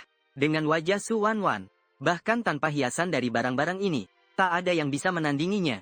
Melihatmu menahan tawa, Su Wanwan juga kehilangan mood untuk memilih. Setelah mengembalikan lipstik kepada pelayan toko, dia langsung menggulung lengan bajunya yang sebenarnya tidak ada dan berjalan menuju kepadamu. "Berani sekali mengejek kakakmu. Adiknya yang nakal itu. Benar-benar butuh dididik ya." Ketika Su Wanwan berjalan mendekat dengan muka kurang ramah, senyummu perlahan menghilang, digantikan oleh ketakutan. Tak mengherankan kamu pun mendapat pelajaran. Lalu setelah Su Wanwan menarikmu berkeliling mal sepanjang hari, akhirnya kamu benar-benar bebas. Sungguh tak tahu lelaki sial mana yang akan dipilih oleh wanita jahat ini nantinya. Kalau tiap hari diajak berbelanja terus, memikirkannya saja sudah terasa mengerikan. Tapi keesokan harinya, begitu Su Wanwan membuka mata, dia melihat sebuah lipstik dengan kemasan mewah terletak dengan tenang di meja samping tempat tidur. Tepat di kursi penonton terlihat sangat serius. Tak lama setelah kamu selesai dan turun dari panggung, pihak manajemen hanya menggelengkan kepala sambil menghela napas. Rencana dari dua kelompok lain setidaknya masih bisa didengarkan. Tapi rencana kelompokmu benar-benar tidak bisa didengarkan sama sekali. Saat pihak manajemen hendak mengeluarkan penilaian terhadapmu, Su Wanwan malah mulai bertepuk tangan. Dengan ekspresi tenang berkata, Ruo An bicara dengan baik, rencananya juga bagus. Setelah ucapan itu keluar, ruang rapat tiba-tiba menjadi hening. Kalau memang bagus, semua orang tidak percaya. Rencana yang jelas-jelas disatukan asal-asalan. Ini disebut bagus. Pihak manajemen saling bertukar pandang. Mata mereka berkilauan. Lalu dengan cepat mereka mulai bertepuk tangan. Wajah dipenuhi senyum yang cerah. Memuji tim ketiga. Rencana kali ini memang bagus. Potensi muda ini sangat besar. Sepertinya grup kita akan mendapat satu orang berbakat lagi. Saya rasa rencana ini layak. Menyarankan langsung melalui sisa orang saling memandang. Otak masih dalam kebingungan. Namun tubuh sudah ikut bertepuk tangan. Setelah rapat bubar, sudah tidak sabar keluar dari ruang rapat. Dengan kecepatan tertinggi kembali ke tempat kerja. Membuka komputer memutar anime baru. Su Wanwan baru saja duduk di kantor. Diikuti oleh sekretaris Ye yang memegang dokumen sambil tersenyum berkata, Ibu Su, Anda seharusnya bukan karena Tuan Luo adalah adik Anda, sehingga memberi perlakuan khusus padanya, kan? Mengenai hal itu, Su Wanwan hanya menjawab 4 kata, prajurit sombong pasti kalah. Jika terus-menerus hanya tim satu yang mendapat keuntungan, maka dua tim lainnya akan kehilangan semangat bersaing, yang tidak baik untuk semangat kerja karyawan lain. Hari yang sibuk segera berakhir. Di depan gedung kantor, sebuah Porsche terparkir diam di sana. Setelah lama, sopir kembali berjalan. Setelah duduk di dalam mobil, dengan hati-hati menghadap ke Su Wanwan yang duduk di kursi belakang. Kata Tuan Su, Tuan Luo, dia ada urusan penting malam ini. Mungkin akan pulang agak terlambat. Su Wanwan mengangguk pelan. Sementara di sisi lain pintu masuk Jin Xiu pijat. Dua wanita dengan congsam merah, bersepatu hak tinggi hitam menyambut tamu. Mereka melambai pada orang yang lewat. Tak lama sebuah taksi berhenti di depan pintu. Kamu turun dari mobil, melihat ke depan ke pusat pijat, melirik ke samping ke Luo Tongtian. Dengan ragu bertanya, kamu yakin ini tempat pijat resmi? Aku bilang sama kamu, anak muda, aku cuma capek belakangan ini saja.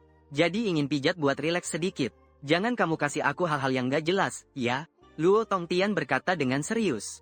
Tenang saja, bro, jamin tempat ini resmi. Keduanya berjalan menuju pusat pijat, dipimpin oleh seorang gadis muda.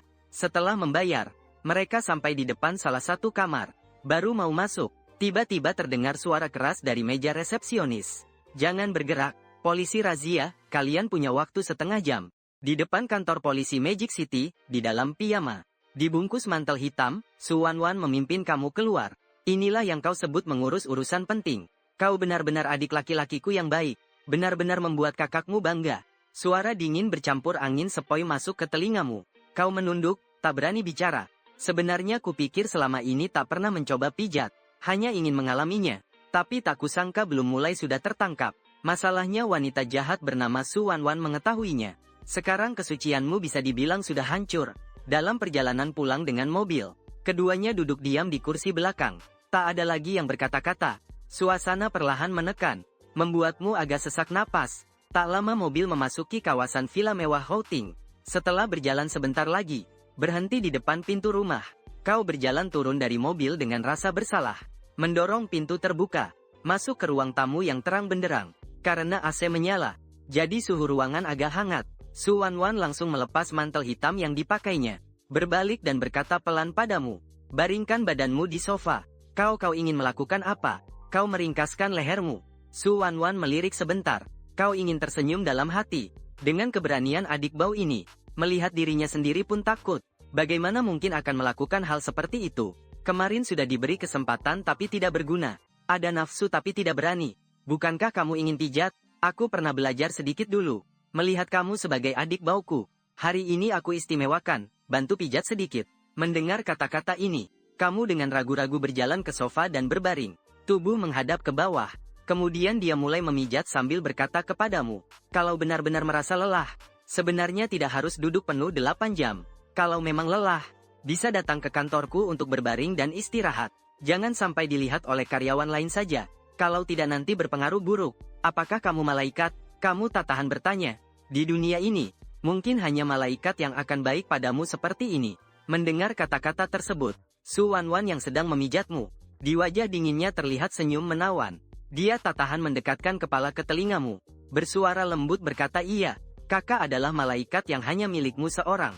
Kenapa jadi tergerak hati pada kakak? Hanya untuk kamu sendiri. Kalimat itu dia sengaja menekankan aksennya. Ini membuatmu langsung merona malu. Wanita ini sekali lagi menggoda dirimu. Sengaja mengucapkan kata-kata yang membuat orang salah paham. Melihat reaksimu yang lucu, senyum di wajah Su Wanwan semakin lebar. Tak tahan, dia memelukmu pelan dari belakang. Kakak kamu mau ngapain? Kamu jadi panik. Gerakan mesra seperti itu jelas agak melewati batas. Jangan bergerak. Biarkan aku memelukmu dengan baik. Kakak perempuanmu ingin memeluk adiknya. Itu sangat wajar kan? Kamu tak berani bicara. Wajahmu semakin memerah. Setelah beberapa lama, Su Wanwan baru bangkit dan berjalan menuju kamar di lantai atas. Tak satu kata pun dia ucapkan. Kamu sampai merasa agak sayang. Tapi cepat-cepat menekan pikiran itu. Ini tidak benar. Berkata dalam hati pada diri sendiri. Dia adalah kakakku. Dia melakukan ini hanya karena menyayangi adiknya saja. Aku tidak boleh memiliki pikiran yang tidak semestinya terhadapnya. Namun yang tidak kamu sadari adalah Su Wanwan yang membelakangi dan naik ke atas. Wajah cantiknya kini sudah memerah karena malu. Begitu teringat tindakan petualangan tadi, langkah naik ke kamar tak sengaja menjadi lebih cepat. Untung saja, tadi hampir saja aku tak tahan. Keesokan paginya, karena kejadian semalam, Su Wanwan tidak bisa tidur nyenyak sepanjang malam. Jadi kami berdua memutuskan untuk mengambil cuti sehari. Di ruang tamu, Su Wanwan yang mengenakan celana pendek berbaring di sofa menonton film. Sedangkan kamu terpaksa berbaring di pangkuannya. Meskipun terpaksa, tapi harus kuakui kaki kakak itu sangat wangi. Benar-benar lentur. Beberapa jomblo mungkin seumur hidup tak akan merasakan ini. Perhatian Su Wanwan sepenuhnya tertuju padamu. Bersama orang yang kita pedulikan di bawah satu atap. Memiliki hobi yang sama. Dapat membayangkan kehidupan damai ke depan. Bukankah ini yang selama ini ia cari? Senang ada kamu di sini. Tiba-tiba Su Wanwan berkata. Mendengar itu, kamu mengangguk serius. Bertanya kepadanya dengan tulus. Salah. Yang ingin kukatakan adalah senang sekali. Melihatmu menjelaskan dengan gugup. Su Wanwan tersenyum lebar, cerah. Ditambah wajahnya yang oval sempurna. Membuatmu terpaku menatapnya. Hanya di hadapanmu, Su Wanwan bisa tertawa tulus dari hati. Saat sendirian, dia selalu tak sadar teringat masa lalu. Atau hal-hal di masa depan. Sebuah film segera mencapai akhir. Kau memandang Su Wanwan, mengedipkan mata, dan manja berkata, kakak lapar, mau makan. Kalau begitu kakak akan mengajakmu keluar makan. Setelah berganti pakaian, kau dan Su Wanwan keluar dari rumah, dan naik mobil. Masih memilih kendaraan domestik yang sederhana itu. Meninggalkan kawasan villa, kau membawanya ke restoran hotpot di dekat sebuah sekolah. Setelah mengambil daging panggang dan 2 porsi steak lada hitam, kalian langsung tak sabar makan dengan lahap. Sambil tak lupa memandang Su Wanwan yang duduk di seberang. Melihat dia makan perlahan, hatimu lega. Kau takut putri kecil ini tidak terbiasa dengan makanannya. Setelah makan, untuk tidak menyia-nyiakan liburan hari itu, kau mengajak Su Wanwan berkeliling ke kawasan makanan dan pusat hiburan di kota kampus. Berjalan-jalan sebentar, baru sampai di tempat. Su Wanwan menarikmu menuju sebuah mesin claw, dan menunjuk panda merah muda di dalamnya. Aku mau yang ini. Kau menatapnya dengan terkejut. Tak menyangka dia akan menyukai boneka berbulu seperti itu. Tunggulah aku sebentar. Sambil berkata, kamu berjalan ke mesin pengambilan koin dan melakukan scan untuk pembayaran. Hanya mengambil 10 koin permainan.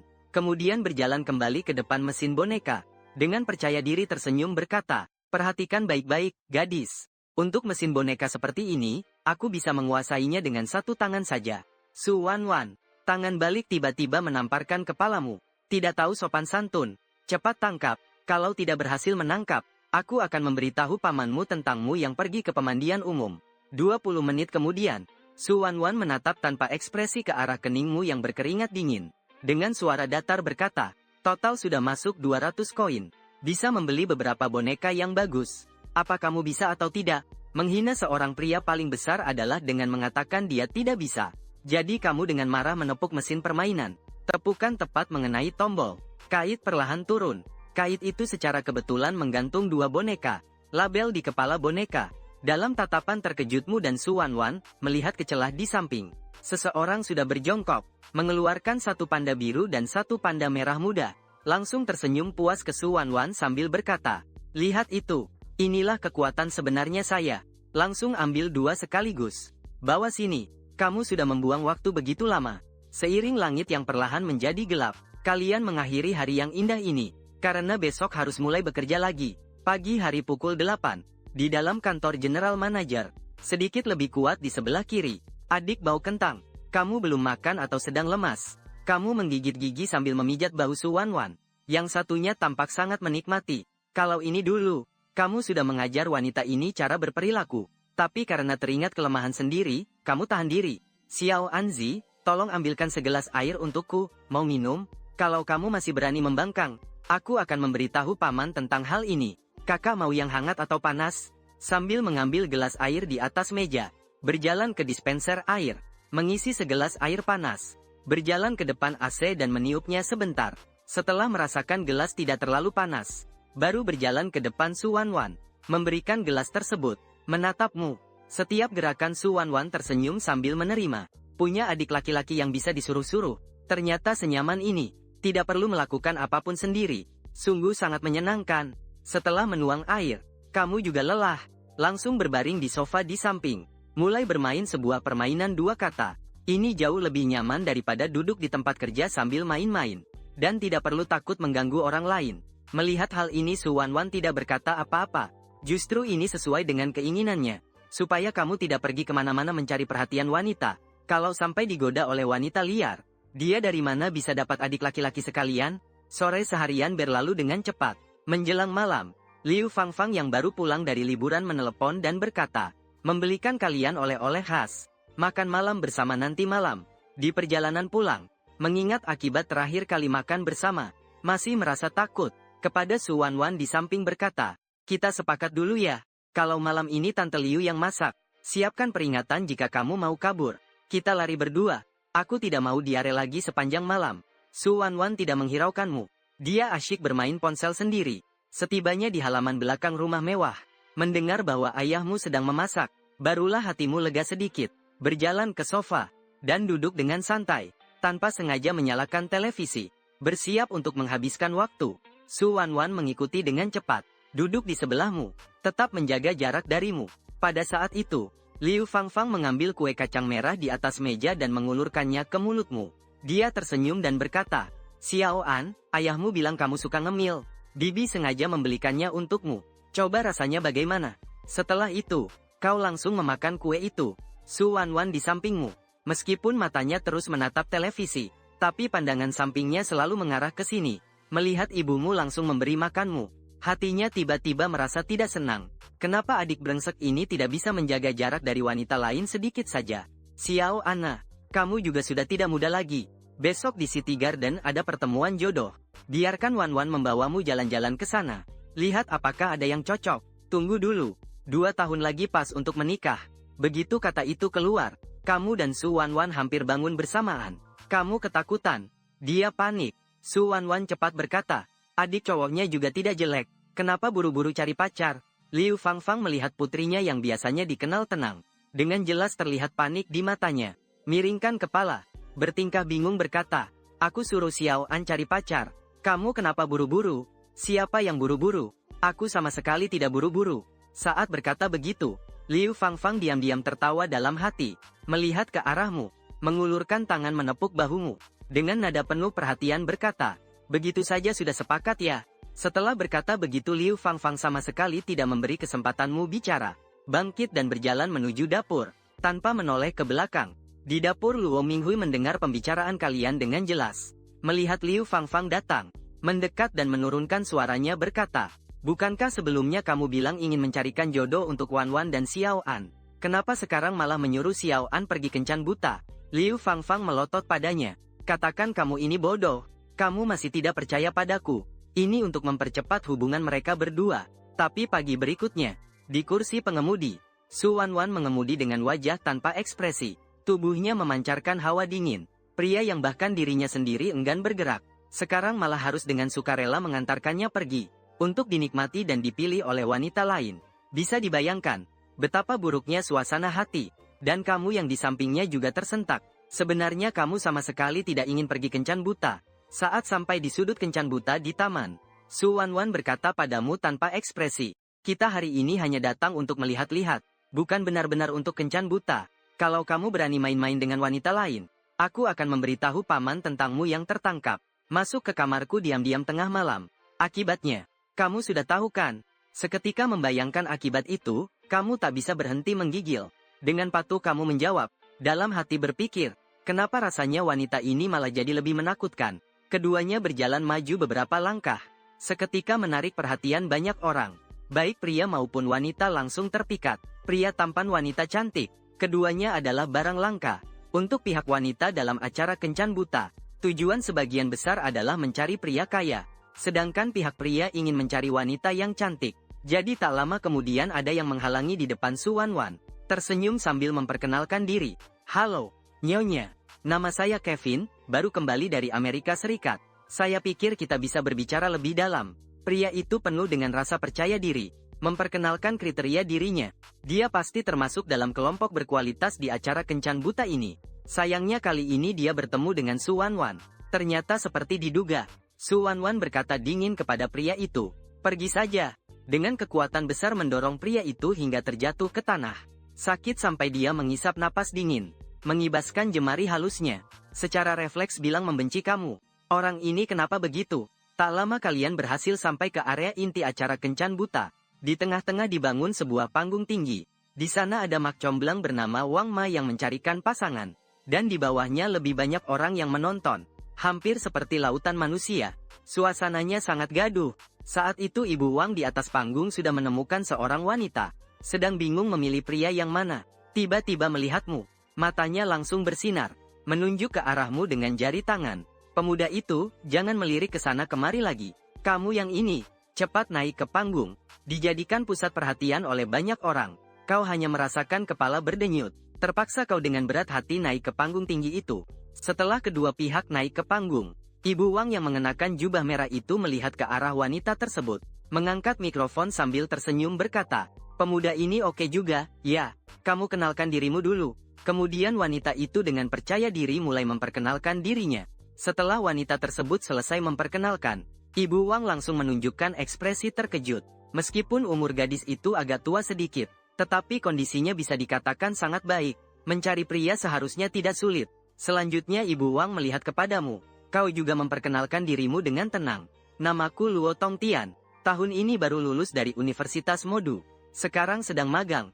Tidak punya rumah dan mobil. Sementara itu, Luo Tongtian yang sedang menonton video pembelajaran di rumah, tiba-tiba bersin 2 kali dengan keras. Melihat sekeliling dengan bingung.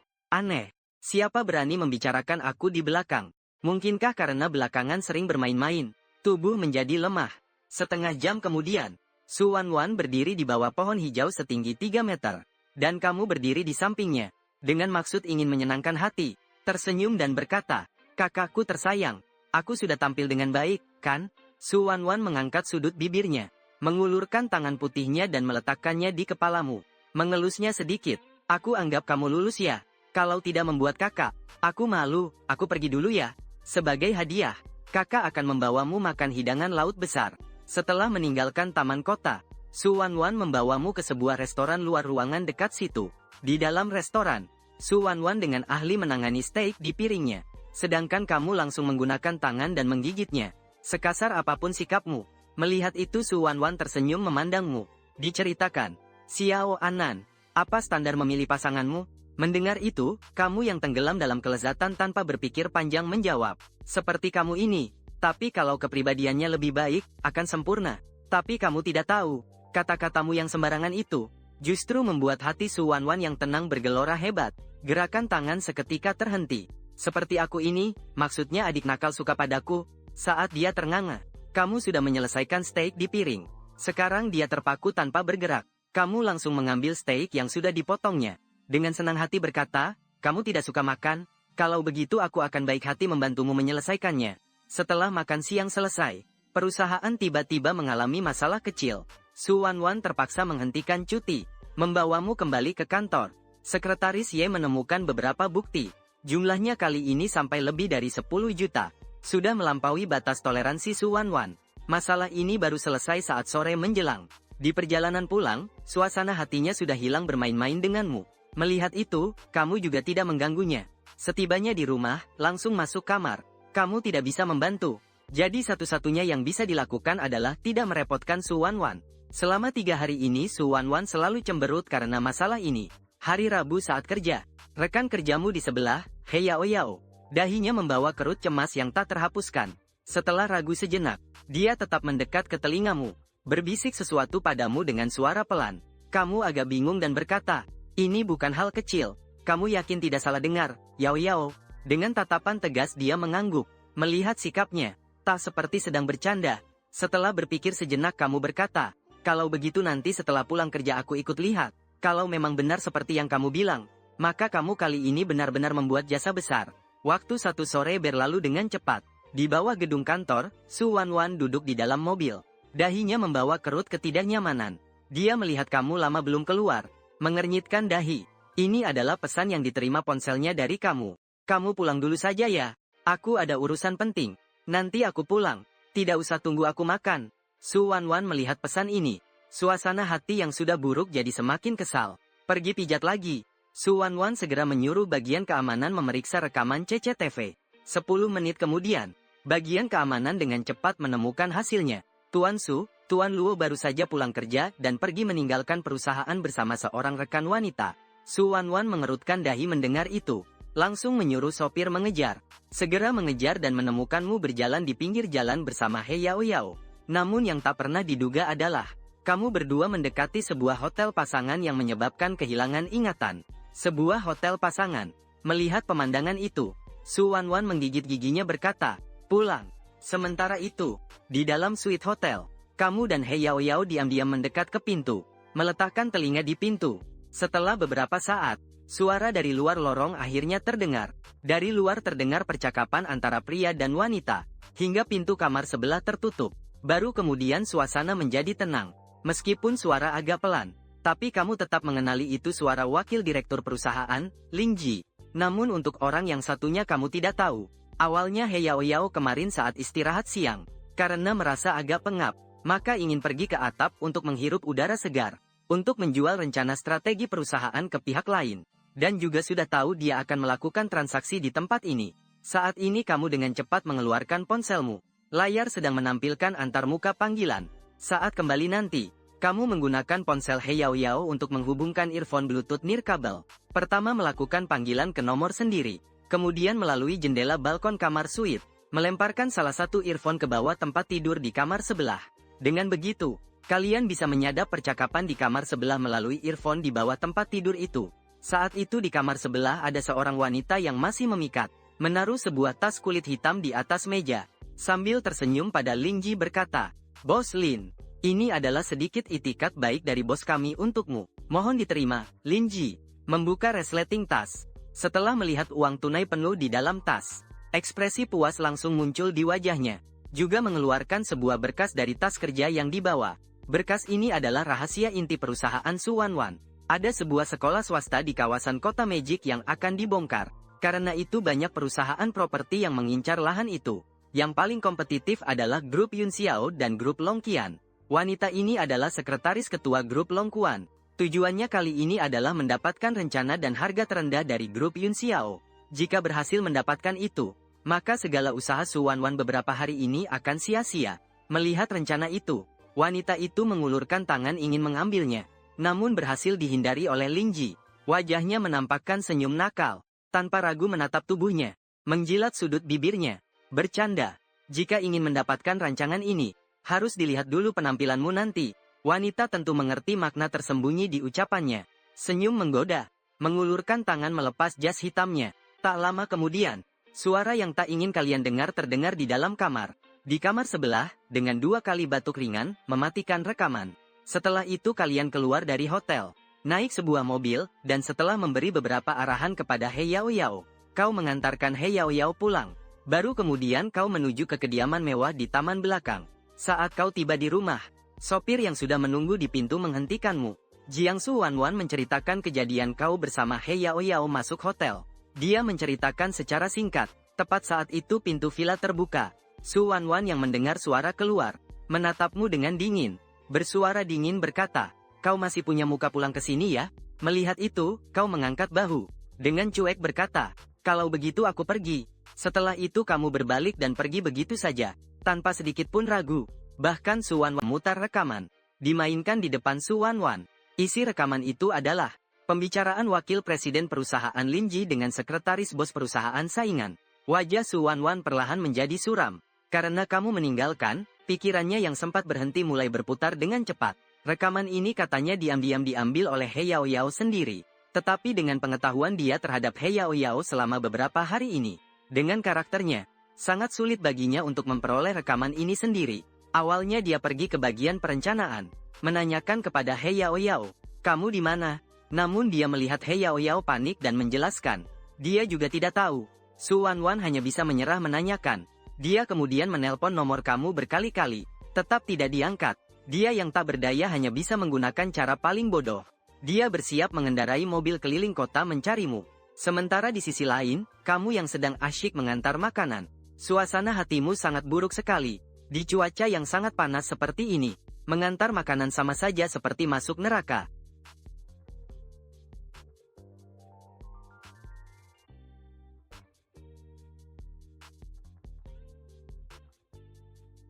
Yang paling utama tetap harga upah yang rendah. Sore itu berlalu dengan cepat. Langit mulai gelap. Kamu mengendarai keledai kecil menjemput Luo Tongtian yang baru saja pulang kerja. Lalu mencari warung bakar-bakar terdekat. Minum dengan puas dan meriah. Dan saat minum itu berlangsung hingga larut malam. Bahkan 2 botol arak putih sudah habis diminum.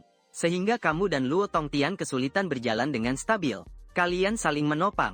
Saat itu wajahmu agak merah karena mabuk dan bersendawa. Bergumam berkata, "Anakku yang baik, sampai sejauh ini, ayah tak lagi menyembunyikan padamu. Sebenarnya pacar dunia maya yang kamu kenal saat kuliah tahun pertama, adalah aku yang menyamar menggunakan akun palsu." Mendengar itu Luo Tongtian terdiam sejenak, lalu wajahnya kembali tersenyum. Kata tidak apa-apa, "Sebenarnya sepasang stocking hitam di lemari bajumu juga aku yang diam-diam letakkan." Mendengar itu kamu dan dia saling tersenyum. Di bawah lampu jalan yang remang ini, kalian saling menopang berjalan semakin jauh. Saat melewati sudut jalan, akhirnya tak kuat lagi. Keduanya terjatuh ke tanah, lalu tertidur pulas seperti itu. Tak lama kemudian, di dalam kegelapan tak jauh dari situ, sebuah Porsche melaju dengan kecepatan tinggi, diikuti dengan suara rem yang nyaring. Detik berikutnya Porsche melakukan drift dan berhenti dengan stabil di pintu mobil.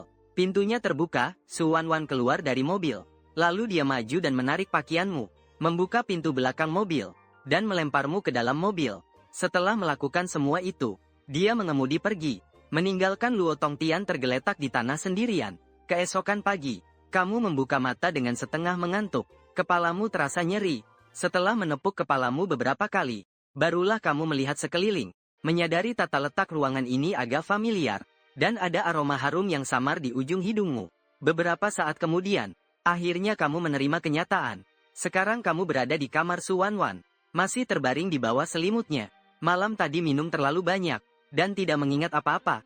Mungkin kamu tidak sempat memikirkannya. Saat itu pintu kamar terbuka. Su Wanwan yang mengenakan piyama masuk sambil membawa semangkuk bubur putih. Dia melirikmu yang sudah terbangun. Dengan suara lembut berkata, "Aku buatkan bubur untukmu, supaya perutmu hangat." Kamu melihat tempat tidur yang berantakan. Tapi diri sendiri hanya mengenakan celana pendek besar, ingin menangis tapi tak bisa. Tadi malam kita tidak melakukan sesuatu yang tidak seharusnya, kan?" Mendengar itu, bibir Su Wanwan sedikit tersenyum. Dia berjalan ke kursi di samping tempat tidur dan duduk. Bibir merahnya terbuka sedikit. Dengan suara lembut berkata, "Seorang pria dan wanita yang sendirian dalam satu ruangan. Kamu bilang apa yang akan dilakukan? Harus aku akui kamu cukup licik." Setelah kata-kata itu keluar, gambaran langsung muncul dalam otakmu. Wajahmu cemberut berbaring di tempat tidur. Ekspresi ingin hidup tapi tidak bisa. Ingin mati tapi tidak mampu. Menjaga kesucian selama lebih dari 20 tahun. Sekarang semuanya hilang. Melihat ekspresimu, Su Wanwan berkata dengan nada tak berdaya, "Tenang saja. Aku tidur di kamarmu tadi malam, tapi kenapa seperti aku yang tidur denganmu? Kamu terlihat sangat dirugikan. Tidak jijik ya? Baru saja kamu bisa bernapas lega." Su Wanwan mengangkut 1 sendok bubur ke mulutmu. Kedipkan matanya yang indah. Dengan suara lembut berkata, "Buka mulut." Aku bisa makan sendiri. Tidak perlu kamu memberiku makan. Pria bau. Saya belum membahas masalah kemarin denganmu. Disuruh makan ya makan. Jangan paksa aku untuk menamparmu.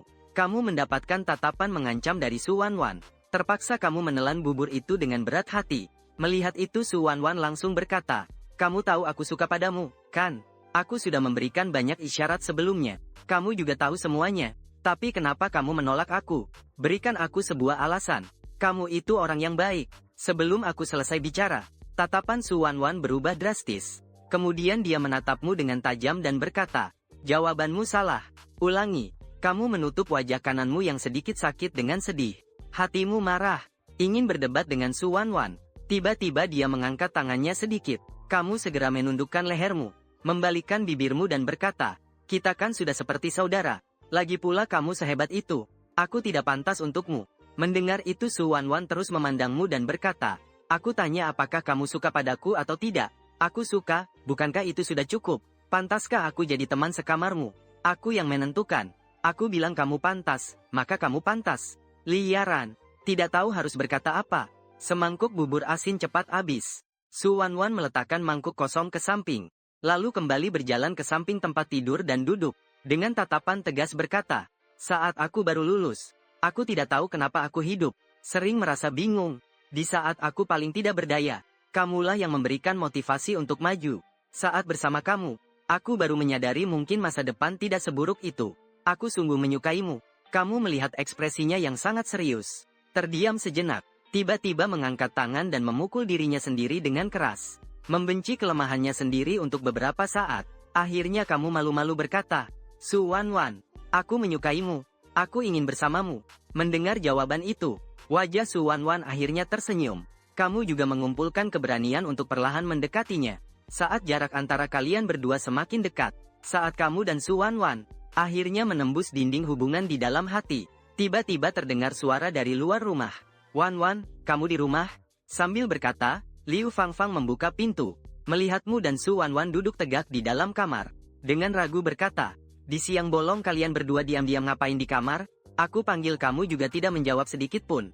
Aku kira di rumah ini tidak ada siapa-siapa. Ibu, kenapa ibu datang? Su Wanwan di luar menunjukkan senyum ramah. Sebenarnya hatinya sudah bergolak. Hanya kurang sedikit saja lagi. Ibu ini datangnya selalu tidak pas waktu. Justru sekarang datang dan mengacaukan keadaan. Aku dan Paman Luo tadi baru saja ke toko ponsel. Ponsel ini sudah dipakai 2 tahun, harus diganti. Sekalian aku belikan satu set untuk kamu dan Xiao An juga. Mendengar itu Su Wanwan tahu tidak bisa lagi berkelit. Dia hanya bisa kesal dan keluar kamar. Kamu juga buru-buru mengambil baju di samping tempat tidur dan mengenakannya. Baik, dengan gugup hendak turun ke lantai bawah. Namun dihentikan oleh Liu Fangfang yang meraih tanganmu. Senyumnya agak memainkan sesuatu. Dengan penuh rasa ingin tahu dia bertanya, Xiao An, kenapa kamu tidur di kamar Wanwan? Apa kalian berdua mungkin saja? Kamu gelisah menggaruk kepala. Berusaha tenang menjelaskan. Aku kemarin malam minum terlalu banyak. Kakakku yang membawaku pulang. Dia tidur di kamarku tadi malam, loh. Oh begitu ya. Mendengar itu, Liu Fangfang akhirnya membiarkanmu. Sambil tersenyum melihat punggungmu yang menjauh. Mengangguk puas. Tahu menantunya sudah pasti. Tapi mulai tidur serumah secepat ini. Perkembangannya agak terlalu cepat. Masih harus dicegah dulu. Perasaan itu gak bisa buru-buru. Kalau gak ada proses penyesuaian lalu langsung bersama, pasti akan ada masalah suatu saat nanti. Setelah makan siang, kamu sudah ditarik paksa oleh Su Wanwan untuk jalan-jalan. Pergi ke sebuah jalan makanan kecil yang ramai di dekat situ. Kamu mengikuti dengan erat dari belakang. Tanganmu tak sengaja tersentuh tangan Su Wanwan. Malu membuatmu cepat-cepat menarik tangan kembali. Tapi kemudian kamu merasa itu tidak benar. Kalian sudah saling menyatakan hati. Walau belum secara resmi mengungkapkan cinta. Tapi bagaimanapun juga ini sudah seperti pacar pemula. Memegang tangan, apa salahnya? Dengan pikiran seperti itu, kamu memberanikan diri. Langsung menggenggam tangan Su Wanwan. Memegangnya erat. Saat itu, darah berdebar kencang. Wajah Su Wanwan sedikit memerah di pipinya. Dia mendekat sedikit ke arahmu. Membuat tubuh kalian berdua hampir saling menempel. Su Wanwan tiba-tiba berkata, kamu masuk hotel pasangan dengan wanita lain 2 hari yang lalu. Kamu bilang aku harus menghukummu bagaimana?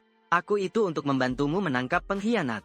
Mendengar itu, Su Wanwan menoleh dan melihatmu. Aku ulangi sekali lagi. Kamu masuk hotel pasangan dengan wanita lain. Kamu tidak bisa membantah. Terpaksa dengan wajah cemberut berkata, Jadi, kamu mau menghukum aku apa? Sebelumnya aku bilang dulu ya, gajiku bulan ini sudah kamu potong semua. Su Wanwan mendekat ke telingamu dan tersenyum licik berkata, aku hukum kamu untuk selamanya tinggal di sisiku. Tidak boleh kemana-mana. Musim panas di kota Mojo tanpa diragukan adalah yang paling menyiksa. Untuk dirimu sendiri, lebih baik membeku mati, daripada merasakan sedikit pun panas. Maka kamu dan Su Wanwan hanya jalan-jalan sebentar, lalu kembali ke rumah. Tapi baru sampai rumah, Ibu Liu dan Lo Fu sudah memindahkan barang-barang mereka ke sini. Katanya AC di sana rusak belakangan ini. Mau tinggal di sini beberapa hari. Tapi saat itu kamu sama sekali tidak tahu bahwa itu adalah Liu Fangfang. Pindahan kali ini membuat hubunganmu dengan Su Wanwan semakin dekat. Di dalam villa pada malam hari, Luo Minghui bertanggung jawab memasak. Sementara kamu bertugas mencuci piring dan mengelap meja. Pembagian kerja jelas. Saat larut malam kamu kembali ke kamar, Su Wanwan menelponmu. Dia berkata dengan suara datar, aku susah tidur, tidak bisa terlelap. Temani aku ngobrol sebentar. Jadi kamu memang tidak bisa tidur atau cuma ingin ngobrol denganku? Kamu tersenyum sambil bertanya dengan sengaja. Beberapa menit kemudian, kamu dan dia mulai mengobrol lewat ponsel dengan dinding sebagai pembatas. Kamu bercerita tentang hal-hal menarik saat kuliah. Namun baru sebentar bercerita, di ujung telepon sudah tidak ada suara lagi. Sangat jelas, Su Wanwan sudah tertidur. Kamu berbaring di dalam selimut tanpa memutuskan telepon. Dengan suara pelan mengatakan satu kalimat, lalu kelelahan menutup mata. Terlelap dengan nyenyak. Besok paginya, kamu terbangun karena hidungmu ditutup tangan Su Wanwan. Tersedak dan terbangun. Kamu mengusap hidung yang kemerahan. Dengan ketidaksenangan berkata, aduh, kamu ngapain sih? Su Wanwan memeluk tangan sambil menatapmu tanpa ekspresi berkata, kalimat pertama setelah bangun tidur dan bicara dengan pacar adalah, kamu ngapain? Oh iya, pria brengsek itu mending mati saja. Kamu berkata dengan tak berdaya. Baiklah, baiklah, baiklah. Saudariku yang sangat kusayangi, selamat pagi. Pergi sana, minggir. Bukankah itu menjijikkan? Cepat bangun untuk sarapan. Mulai hari ini, sebelum ke kantor, ikut denganku. Supaya tidak terlihat oleh orang-orang di kantor. Selain itu, karena kamu suka tidur larut. Tapi Su Wanwan pergi ke kantor pada waktu yang berbeda. Sekarang semua orang di kantor tahu bahwa kamu orang dalam. Tapi sekarang kalian sudah membuka tabir itu. Jadi tidak perlu lagi menghindari hal itu. Setelah makan, Liu Fangfang berdiri di depan pintu. Dia menatap mobil yang menjauh. Dua pemuda ini benar-benar terlihat seperti pasangan suami istri. Bagaimana tidak, coba lihat siapa anaknya. Luo Minghui datang. Wajahnya sedikit bangga. Sebenarnya kamu selalu menjadi kebanggaan ayahmu. Lulusan universitas ternama, tampan dan cerah. Wanita mana yang tidak suka? Liu Fangfang. Dia memandang Luo Minghui dengan tatapan tajam. Lihat apa? Melihat itu, kenapa tidak cepat pergi cuci piring? Luo Minghui menjawab dengan patuh. Di mobil menuju kantor, tanpa pengawasan ibu, Su Wanwan benar-benar melepaskan sifat kecil iblisnya. Tak sabar memelukmu, mengangkat kepala dengan senyum nakal berkata, sekarang tidak ada yang mengawasi aku. Apakah kamu tidak ingin melakukan sesuatu padaku? Hanya untuk sekarang saja. Apa yang kamu ingin lakukan? Aku akan memenuhi permintaanmu. Mendengar itu, kamu akhirnya benar-benar melepaskan diri. Pelan-pelan mengarahkan kepala ke arahnya. Seiring jarak antara kamu dan dia semakin dekat, jantungmu juga semakin cepat berdetak. Detik berikutnya, kamu menutup mata, merasa bibir menyentuh sesuatu yang lembut. Ketika kamu membuka mata, wajah sempurna tanpa celah Su Wanwan. Berjarak sangat dekat, Su Wanwan melihat wajahmu yang memerah. Langsung tahu ini pasti ciuman pertamamu. Sudut bibirnya tak bisa menahan senyum tipis dan rumit. Adikku yang nakal memang sangat menggemaskan. Sebenarnya dari villa mewah ke kantor hanya butuh 10 menit lebih. Namun karena pengaturan sopir yang rumit, mobil baru sampai di depan gedung kantor setelah setengah jam. Setelah masuk ke kantor, Su Wanwan kembali berubah menjadi wanita es. CEO wanita melangkah dengan sepatu hak tinggi. Bahunya diselimuti jas wanita. Dengan penuh semangat berjalan ke arah kantor. Sekretaris Ye sudah menunggu di depan pintu sejak lama. Huayin dengan dingin memerintahkan. Secara aktif membuka pintu. Dengan suara pelan berkata, Pak Su berdasarkan penyelidikan, tindakan wakil direktur Lin belakangan ini memang agak aneh. Rekaman yang diberikan oleh He Yao Yao sangat besar kemungkinannya benar. Seorang wakil direktur yang memimpin pengkhianatan terhadap kepentingan grup. Ini bukan perkara kecil, bahkan bisa melibatkan banyak pimpinan tingkat atas. Su Wanwan berjalan ke mejanya dan duduk. Draft ulang sebuah rencana. Dengan rahasia dilakukan. Selain itu kumpulkan dana. Karena pihak lawan sudah tahu harga terendah kita, maka kita gunakan strategi memancing dengan umpan. Di sisi lain, kamu yang kembali ke meja kerja merasa tidak nyaman. Setelah kesenangan santai hilang, rasanya bersantai kerja menjadi sebuah penderitaan. Setelah berpikir sejenak, kamu bangkit dan berjalan menuju kantor manajer umum. Di dalam kantor, sekretaris Ye sedang melaporkan urusan. Kamu masuk begitu saja tanpa mengetuk pintu. Di depan Su Wanwan, dengan senyum penuh percaya diri di wajah, mengatakan, "Saya sudah memutuskan. Saya ingin memulai usaha. Kamu juga lulusan universitas ternama. Kalau kamu mendirikan perusahaan, nanti rumah tangga ini akan kamu yang mengatur." Sekretaris Ye menatapmu dengan ekspresi aneh. Seraya bergumam, "Dari mana kamu dapat keberanian?" Beberapa menit kemudian, dengan sifat kuat dan dominan Tuan Su, mana mungkin dia membiarkanmu langsung memulai usaha. Apalagi sekarang saat perusahaan sedang kekurangan dana. Apa yang kamu lakukan jelas saja mencari masalah. Buatkan aku sebuah rencana yang layak. Baru aku akan membiarkanmu memulai usaha. Su Wanwan tersenyum agak menggoda. Namun di balik senyum menggoda itu ada rasa sayang. Membuat sekretaris Ye yang di sampingnya terpana. Ia tak bisa menahan diri untuk berkomentar di hati. "Hei kamu yang lagi dimabuk cinta. Kamu siapa sebenarnya? Di mana Tuan Su yang kuat dan dominan itu? Kamu juga tidak menyangka ini bisa berjalan lancar." Setelah terdiam sejenak, menggaruk kepalanya. Kemudian berbalik keluar dari kantor. Bergumam dalam hati. Sejak kapan dia jadi semudah ini diajak bicara? Melihat ekspresi bingung sekretaris Ye, Su Wanwan memanggil rekaman kamera pengawas dari area tim perencanaan ketiga. Dengan tenang mulai menonton. "Terlihat kamu kembali ke posisimu setelah itu." Dengan semangat membara membuka PPT. Lalu menghadapi komputer dengan wajah cemas. Setelah setengah hari, akhirnya tetap memilih untuk bermalas-malasan. Su Wanwan baru tersenyum puas berkata, "Alasan saya tidak mengurusi dia bermalas-malasan selama setengah bulan ini adalah untuk secara tidak langsung menghilangkan semangat juangnya. Sekarang dia sudah saya manjakan menjadi orang yang tidak berguna dalam bekerja." Lalu sekretaris dengan kagum mengacungkan jempol. "Tidak heran itu Bu Su. Trik ini luar biasa. Dalam waktu singkat hanya setengah bulan, kamu sudah tanpa sadar terperangkap. Benar-benar tak bisa lepas dari genggaman Sunule. Adik bau bangkai. Kamu ya jadi vas bungaku saja. Saya yang menghasilkan uang. Kamu yang menghabiskannya saja." Tak lama kemudian tiba waktu makan siang. Setelah merapikan berkas, sedang bersiap ke kantin, "Hei Yao Yao, melihatmu yang tidur nyenyak di sampingnya. Dengan suara pelan berkata padamu, 'Ange bangunlah.' Kamu menggerakkan bibir, tanpa tanda-tanda bangun sedikit pun. Pada saat itulah, Su Wanwan datang. Hei Yao Yao melihat keadaan lalu cepat mundur ke samping, menundukkan kepala. Dengan hormat menyapa, 'Selamat siang, Pak Su.' Su Wanwan dengan halus menjawab, matanya tertuju pada dirimu yang tertidur di atas meja seperti sedang bermimpi indah. Dengan suara pelan berkata, 'Cepat lihat, di sana ada seorang selebriti yang memakai pakaian benang sutra, memegang bantal lengan edisi terbatas Asuna.' Kata-kata ini seperti memicu sesuatu di dalam dirimu. Refleksmu langsung berdiri, melihat ke sekeliling. Ujung bibir masih mengeluarkan air liur. Agak bersemangat sampai terasa sangat senang. Mau robek di mana? Di mana? Di sebelah." Hei Yao Yao tak tahan tertawa keluar suara. "Tak disangka kamu yang biasanya malas-malasan, ternyata juga punya saat-saat lucu seperti ini." Lalu Su Wanwan menarik telingamu, menggandengmu sambil berjalan ke arah lift sambil berkata, "Industri di negeri Neon mengalami masalah. Aku harus pergi dinas selama 2 hari.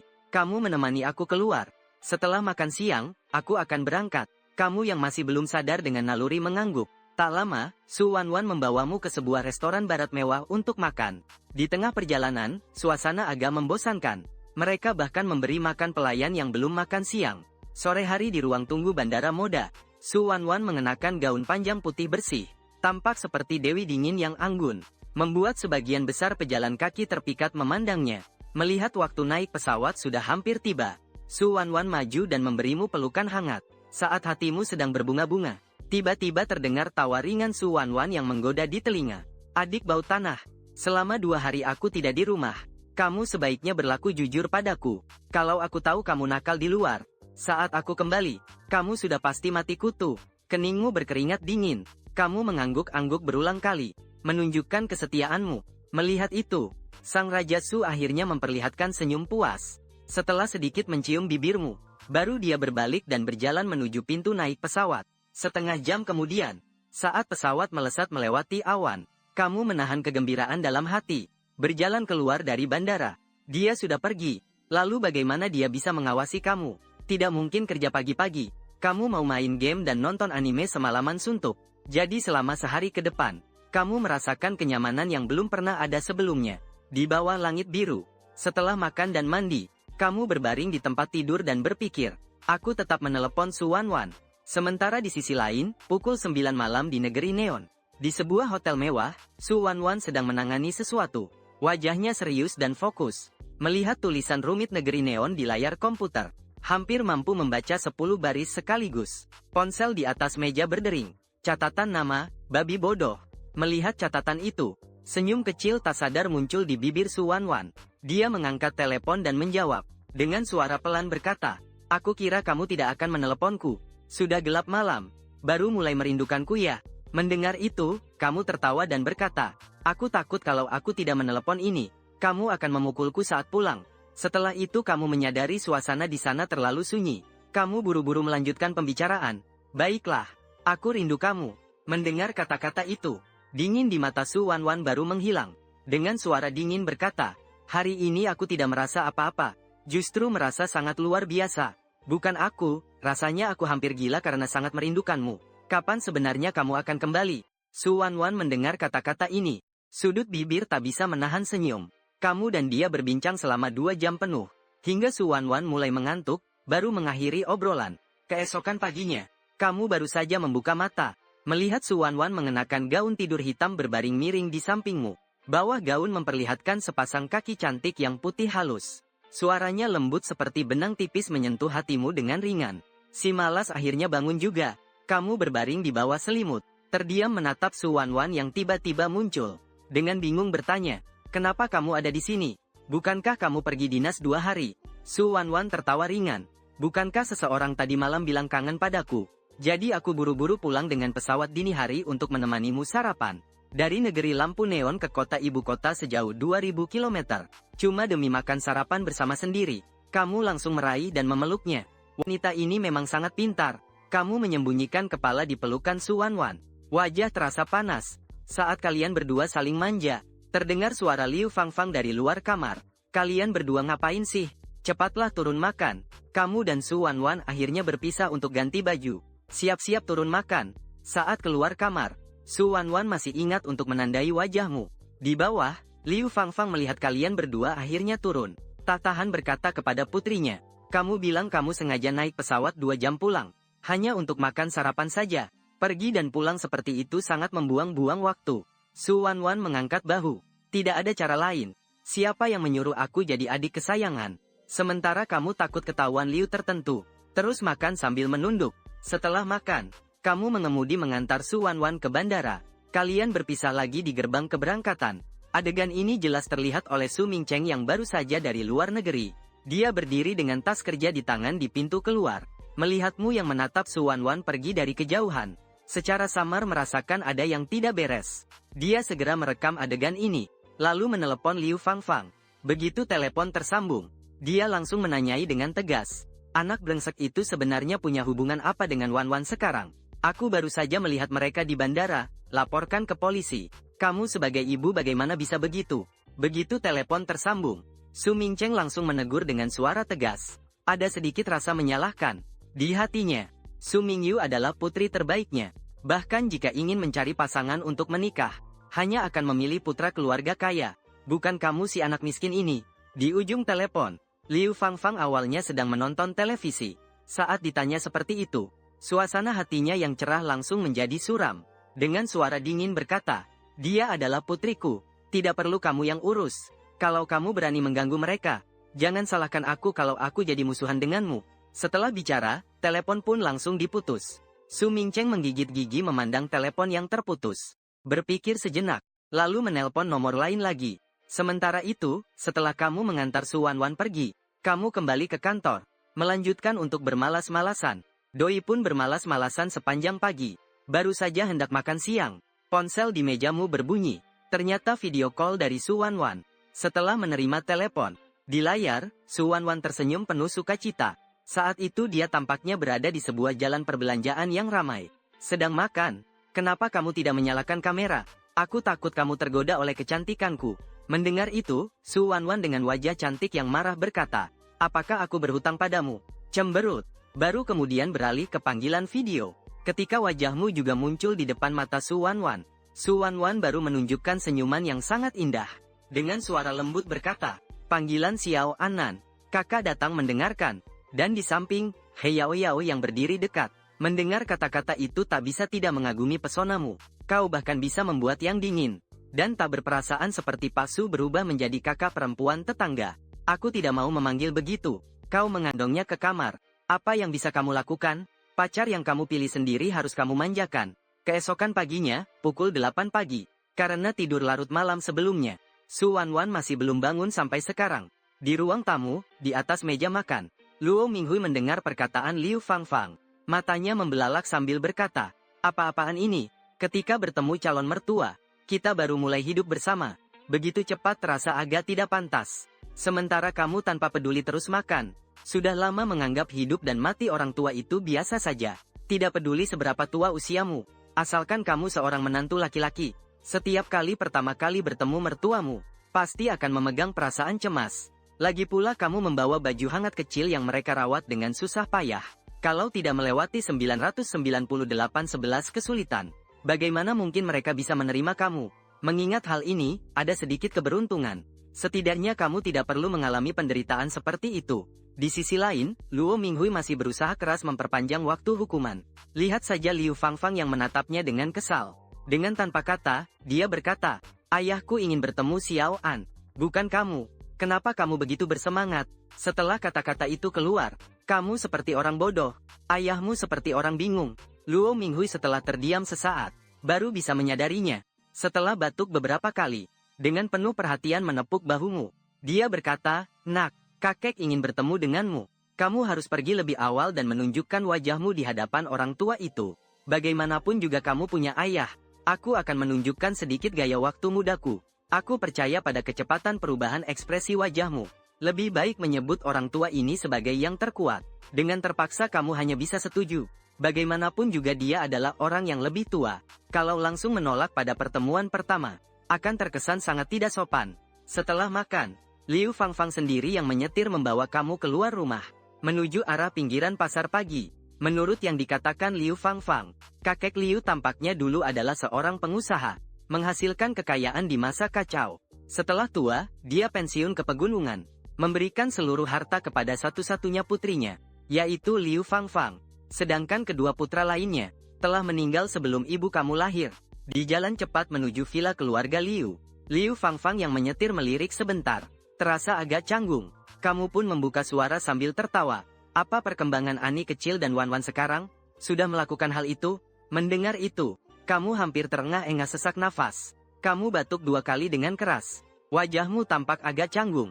"Bibi Liu, Anda ngomong apa sih? Belum melakukan apa-apa. Aku dan dia hanya punya hubungan saudara biasa." Liu Fangfang tersenyum sinis berkata, "Di depan bibimu tidak perlu berbohong. Anak perempuan saya tidak mungkin tidak tahu, kan? Dulu dia bahkan hampir tidak memperhatikan saya. Sejak kamu datang, sifatnya menjadi jauh lebih ceria.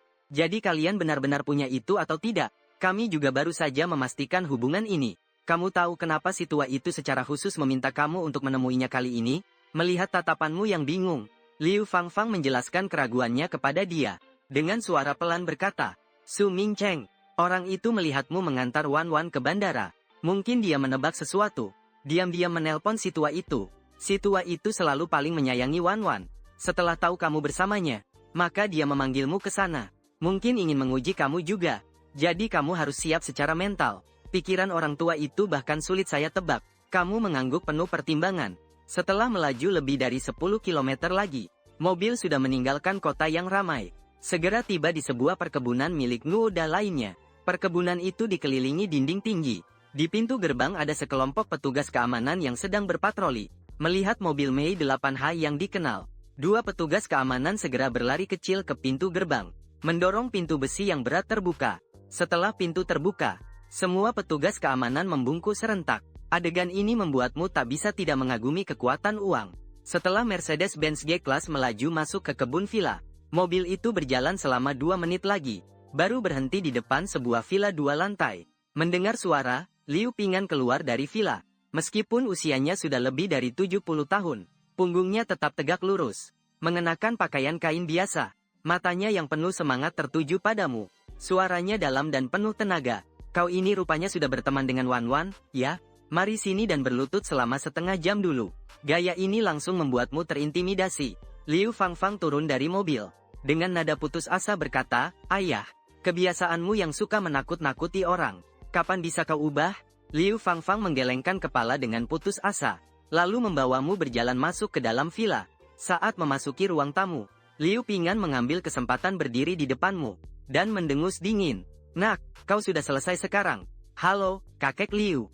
Luan mengucapkan salam terlebih dahulu, lalu mengikuti menuju ke dalam villa itu. Setelah masuk ruang tamu, Luoan duduk di sofa, sedangkan Liu Fangfang pergi ke dapur untuk merebus air. Liu Pingan memanfaatkan kesempatan untuk berjalan ke depan Luoan. Dengan dingin berkata, Nak, kalau mau membawa Ming Yue pergi, harus melewati aku dulu. Kalau tidak, siapapun yang datang juga tidak berguna. Wenyan Luoan dengan hati-hati mengingatkan, kakek Liu itu, ayahku dan bibi Liu akan menikah. Nenek dan kakekku sudah pergi jauh. Jadi meskipun aku menikah dengan Ming Yue, pada hari raya atau perayaan kami tetap akan ke rumah Anda. Liu Pingan terkejut sejenak, lalu berpikir cermat. Sepertinya memang benar begitu. Kemudian dia berkata lagi, sudahlah, tidak usah bicara hal-hal seperti ini. Aku, orang tua ini, tidak pernah banyak belajar. Tidak bisa berdebat dengan kalian para anak muda. Pokoknya satu kalimat saja. Kalau kamu mau aku setuju kamu bersama Ming Yue, kamu harus tinggal di hutan maskulinku selama 1 hari. Jangan salahkan aku kalau tidak memperingatkanmu. Di dalam sana ada 2 ekor beruang hitam dewasa. Dan keduanya pernah berdarah-darah. Kalau kamu benar-benar bisa tinggal di sana selama 1 hari penuh, itu membuktikan kamu sungguh-sungguh menyukai Ming Yue. Kalau takut, sekarang juga balik kemana kamu datang. Bab 32. Kematian Luoan selesai. Liu Pingan terlihat yakin penuh kemenangan. Orang normal saja melihat beruang sudah ketakutan sampai kaki gemetar. Apalagi harus berada di hutan yang sama dengan beruang itu sepanjang hari. Namun Luoan tetap tenang dan mengangguk pelan. Baiklah, ini benar-benar kata-kata Anda sendiri. Jangan sampai menyesal. Saya ini orang yang selalu berkata jujur. Jiu Ding, ikuti aku. Setelah Liu Ping'an mendengus dingin, dia berbalik dan berjalan dengan tangan di belakang menuju pintu belakang villa. Luoan mengikuti di belakang. Seluruh taman hampir mencakup berbagai fasilitas hiburan. Sangat luas. Di antaranya ada sebuah hutan seukuran lapangan sepak bola, menguasai sepertiga dari taman tersebut, dikelilingi oleh lapisan-lapisan kawat besi yang kokoh. Suara geraman beruang terdengar samar-samar.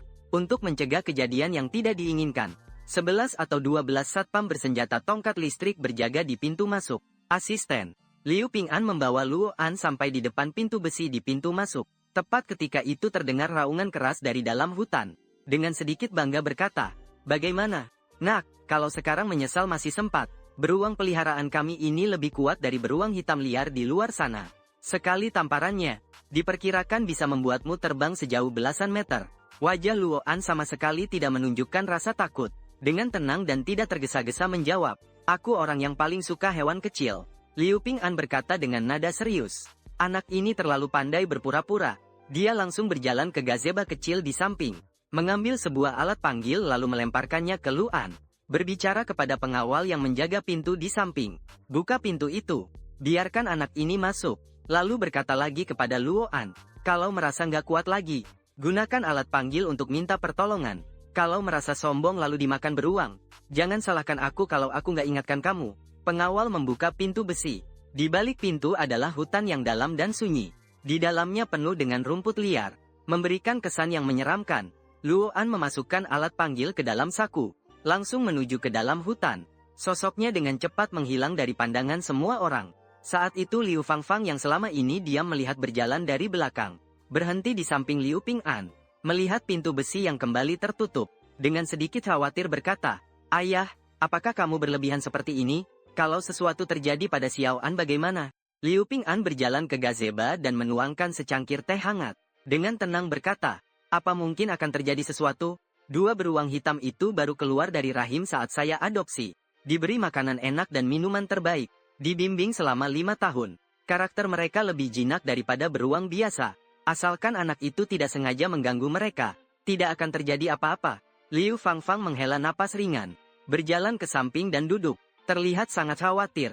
Liu Ping'an tiba-tiba merasa tidak nyaman di hati. Bersuara keras. Apa sih kehebatan anak itu? Sehingga Ming Yu sangat menyukainya. Bahkan kamu sampai khawatir tentang dia seperti itu. Kalian baru kenal beberapa hari saja. Ayah Liu Fangfang, aku hanya khawatir tentangmu. Kalau Mingyu tahu kamu memperlakukan Xiao An seperti ini, pasti akan terjadi keributan besar. Aku kan kakeknya, aku tidak percaya. Anak itu lebih penting dari aku di hati Mingyu. Sementara itu, di dalam hutan yang dikelilingi oleh pagar besi bertingkat, sinar matahari menembus dedaunan yang lebat, membentuk bercak cahaya dengan berbagai bentuk. Terkadang terlihat, terkadang menghilang. Luo An kini sudah sampai ke area inti hutan. Kakinya menginjak tanah yang gembur. Dari luar tampak santai dan tak peduli. Namun sebenarnya sangat waspada dalam hati. Pohon-pohon di sekitar lebih subur daripada pohon besar biasa. Ranting dan daun lebat. Tentu saja itu bukan inti dari cerita. Intinya ada di batang pohon yang tebal. Sesekali terlihat bekas cakaran. Dalam kedalaman yang berbeda-beda. Orang tua itu tidak berbohong. Ternyata di sini benar-benar ada beruang yang dipelihara. Saat Luan waspada penuh, bersiap mencari tempat tersembunyi untuk bersembunyi, tanah sedikit bergetar. Di belakang terdengar suara gemerisik. Luan menghentikan langkahnya, menelan ludah, perlahan berbalik. Dia melihat di tempat yang baru saja dilaluinya. Tiba-tiba muncul seekor beruang hitam setinggi tubuhnya.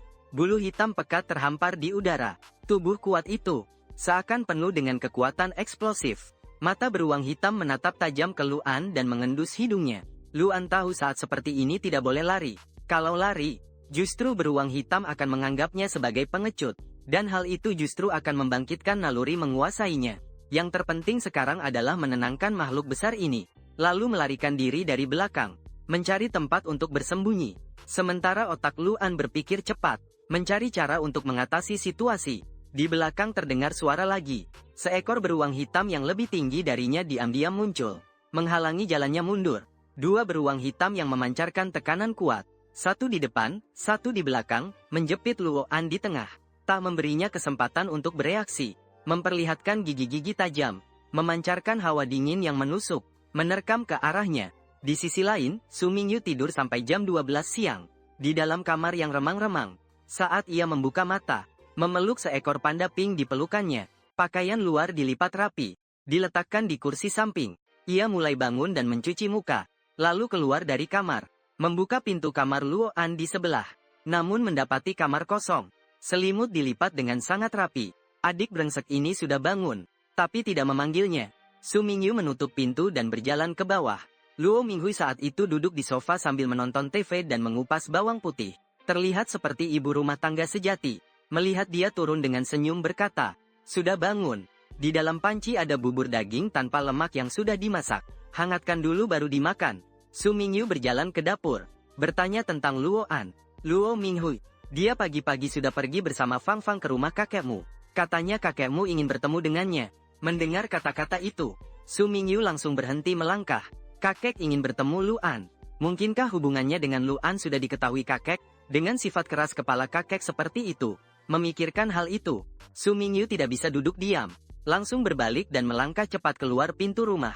Tanpa menoleh, dia berkata, "Aku akan pergi lihat." Melihat keadaan itu, Luo Minghui menggaruk kepalanya. Tidak mengerti mengapa dia begitu terburu-buru. Mungkinkah ayah mertua bisa memakan orang? Setelah keluar rumah, Su Mingyu mengemudikan sebuah Rolls Royce. Melaju cepat menuju pinggiran kota. Saat dia menginjak pedal gas dengan keras, mesin mengeluarkan suara gemuruh. Kecepatan bertambah jauh lebih cepat. Di siang hari, jalan masih cukup ramai.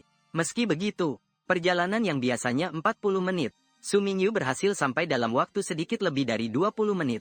Sampai di gazebo di luar Xiongling, Liu Pingan sedang santai menikmati teh, sambil bermain catur 5 batu bersama Liu Fangfang.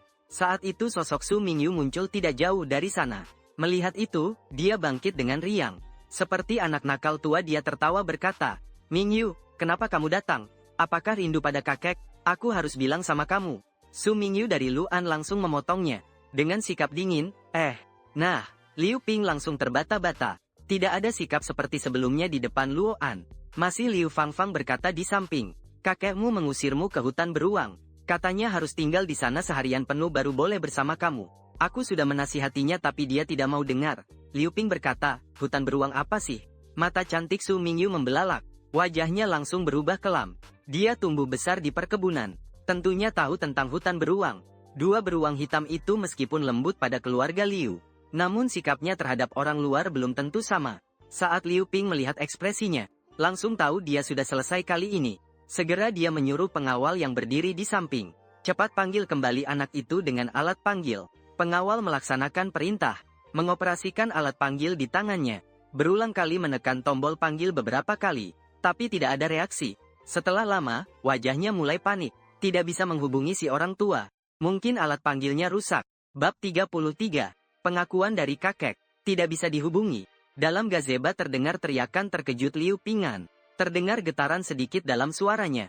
Alat panggil ini semua diambil dari militer yang sudah dipensiunkan. Kualitas alat panggil militer tentu tidak perlu diragukan. Bahkan di gurun yang tanpa sinyal sekalipun, dapat mengirimkan sinyal sederhana dalam jarak pendek. Biasanya tidak bisa dihubungi. Hanya ada dua kemungkinan. Mungkin, atau jaraknya terlalu jauh, atau alat panggilnya rusak. Situasi sekarang jelas yang terakhir. Luo An mengalami masalah. Memikirkan itu, wajah Su Mingyu berubah pucat. Tidak sempat berpikir panjang. Langsung berlari keluar dari gazebo, menuju ke dalam hutan. Luo An, kamu jangan sampai terjadi apa-apa. Kenapa masih bengong? Cepat cari orang. Dan panggil juga Dokter Wang ke sini. Untuk berjaga-jaga. Liu Pingan segera memberi perintah pada pengawal di sampingnya. Setelah mengatur semuanya, dia juga cepat melangkah menuju ke dalam hutan. Dalam hati timbul rasa sesal. Awalnya hanya ingin menakut-nakuti bocah sia Luo An ini, tapi tidak kusangka malah terjadi hal seperti ini. Seandainya benar terjadi sesuatu yang buruk, Ming Yue pasti akan sangat membenci kakeknya ini. Tak lama kemudian, belasan penjaga yang membawa senjata bius masuk ke dalam hutan. Karena area hutan itu tidak terlalu luas, Su Mingyu yang pertama masuk berlari cepat ke area pusat hutan. Sambil berlari, dia sambil berteriak ke sekeliling, Luo An, Luo An. Sambil berlari, Su Mingyu seakan mendengar sesuatu, tiba-tiba berhenti melangkah, dengan seksama mulai mendengarkan, lalu menentukan sebuah arah, berjalan menuju semak-semak yang jauh di sana. Pelan-pelan suara aliran air mulai terdengar di telinganya, mendorong semak-semak. Sebuah sungai dengan aliran air yang tenang muncul di hadapannya. Di tepi sungai, dua beruang hitam besar terbaring berjemur di bawah sinar matahari. Sosok seseorang terbaring di atas perut mereka. Menyadari sesuatu, Luo An menoleh ke samping. Terlihat Su Mingyu tiba-tiba muncul entah kapan. Dengan sedikit bingung berkata, "Kenapa kamu datang ke sini?" Dua beruang hitam itu tampak sangat bersemangat melihat Su Mingyu. Mereka langsung bangkit dari tanah, berputar-putar mengelilingi Su Mingyu seperti dua anjing kecil, sambil mengeluarkan suara raungan penuh semangat. Sebaliknya, Lo An mengalami nasib sial, langsung terjun ke dalam aliran sungai. Seluruh tubuhnya basah kuyup, wajahnya langsung tampak getir. Belum sempat dia bereaksi, sudah merasa ada yang lembut memeluknya. Su Mingyu berlari ke depan dan memeluknya. Terdengar suara tangisannya di telinga. "Kamu bodoh, tahukah kamu betapa aku khawatir tentangmu? Lain kali jangan berlari sembarangan lagi." Kali ini benar-benar membuat Su Mingyu ketakutan. Untung Lo An tidak terluka. Kalau tidak, dia tidak tahu harus bagaimana menjalani hari-hari berikutnya. Lo An juga tidak tahu mengapa tiba-tiba merasa sangat sedih, tapi tetap memeluk Su Mingyu dan menghiburnya dengan lembut. "Sayang, aku di sini kok." Para pengawal yang dipanggil melihat kedua orang yang berpelukan di sungai, saling berpandangan, lalu dengan bijak berbalik pergi. Setelah lama, Su Mingyu mengeringkan air mata di sudut matanya, melepaskan pelukan dari Lo An.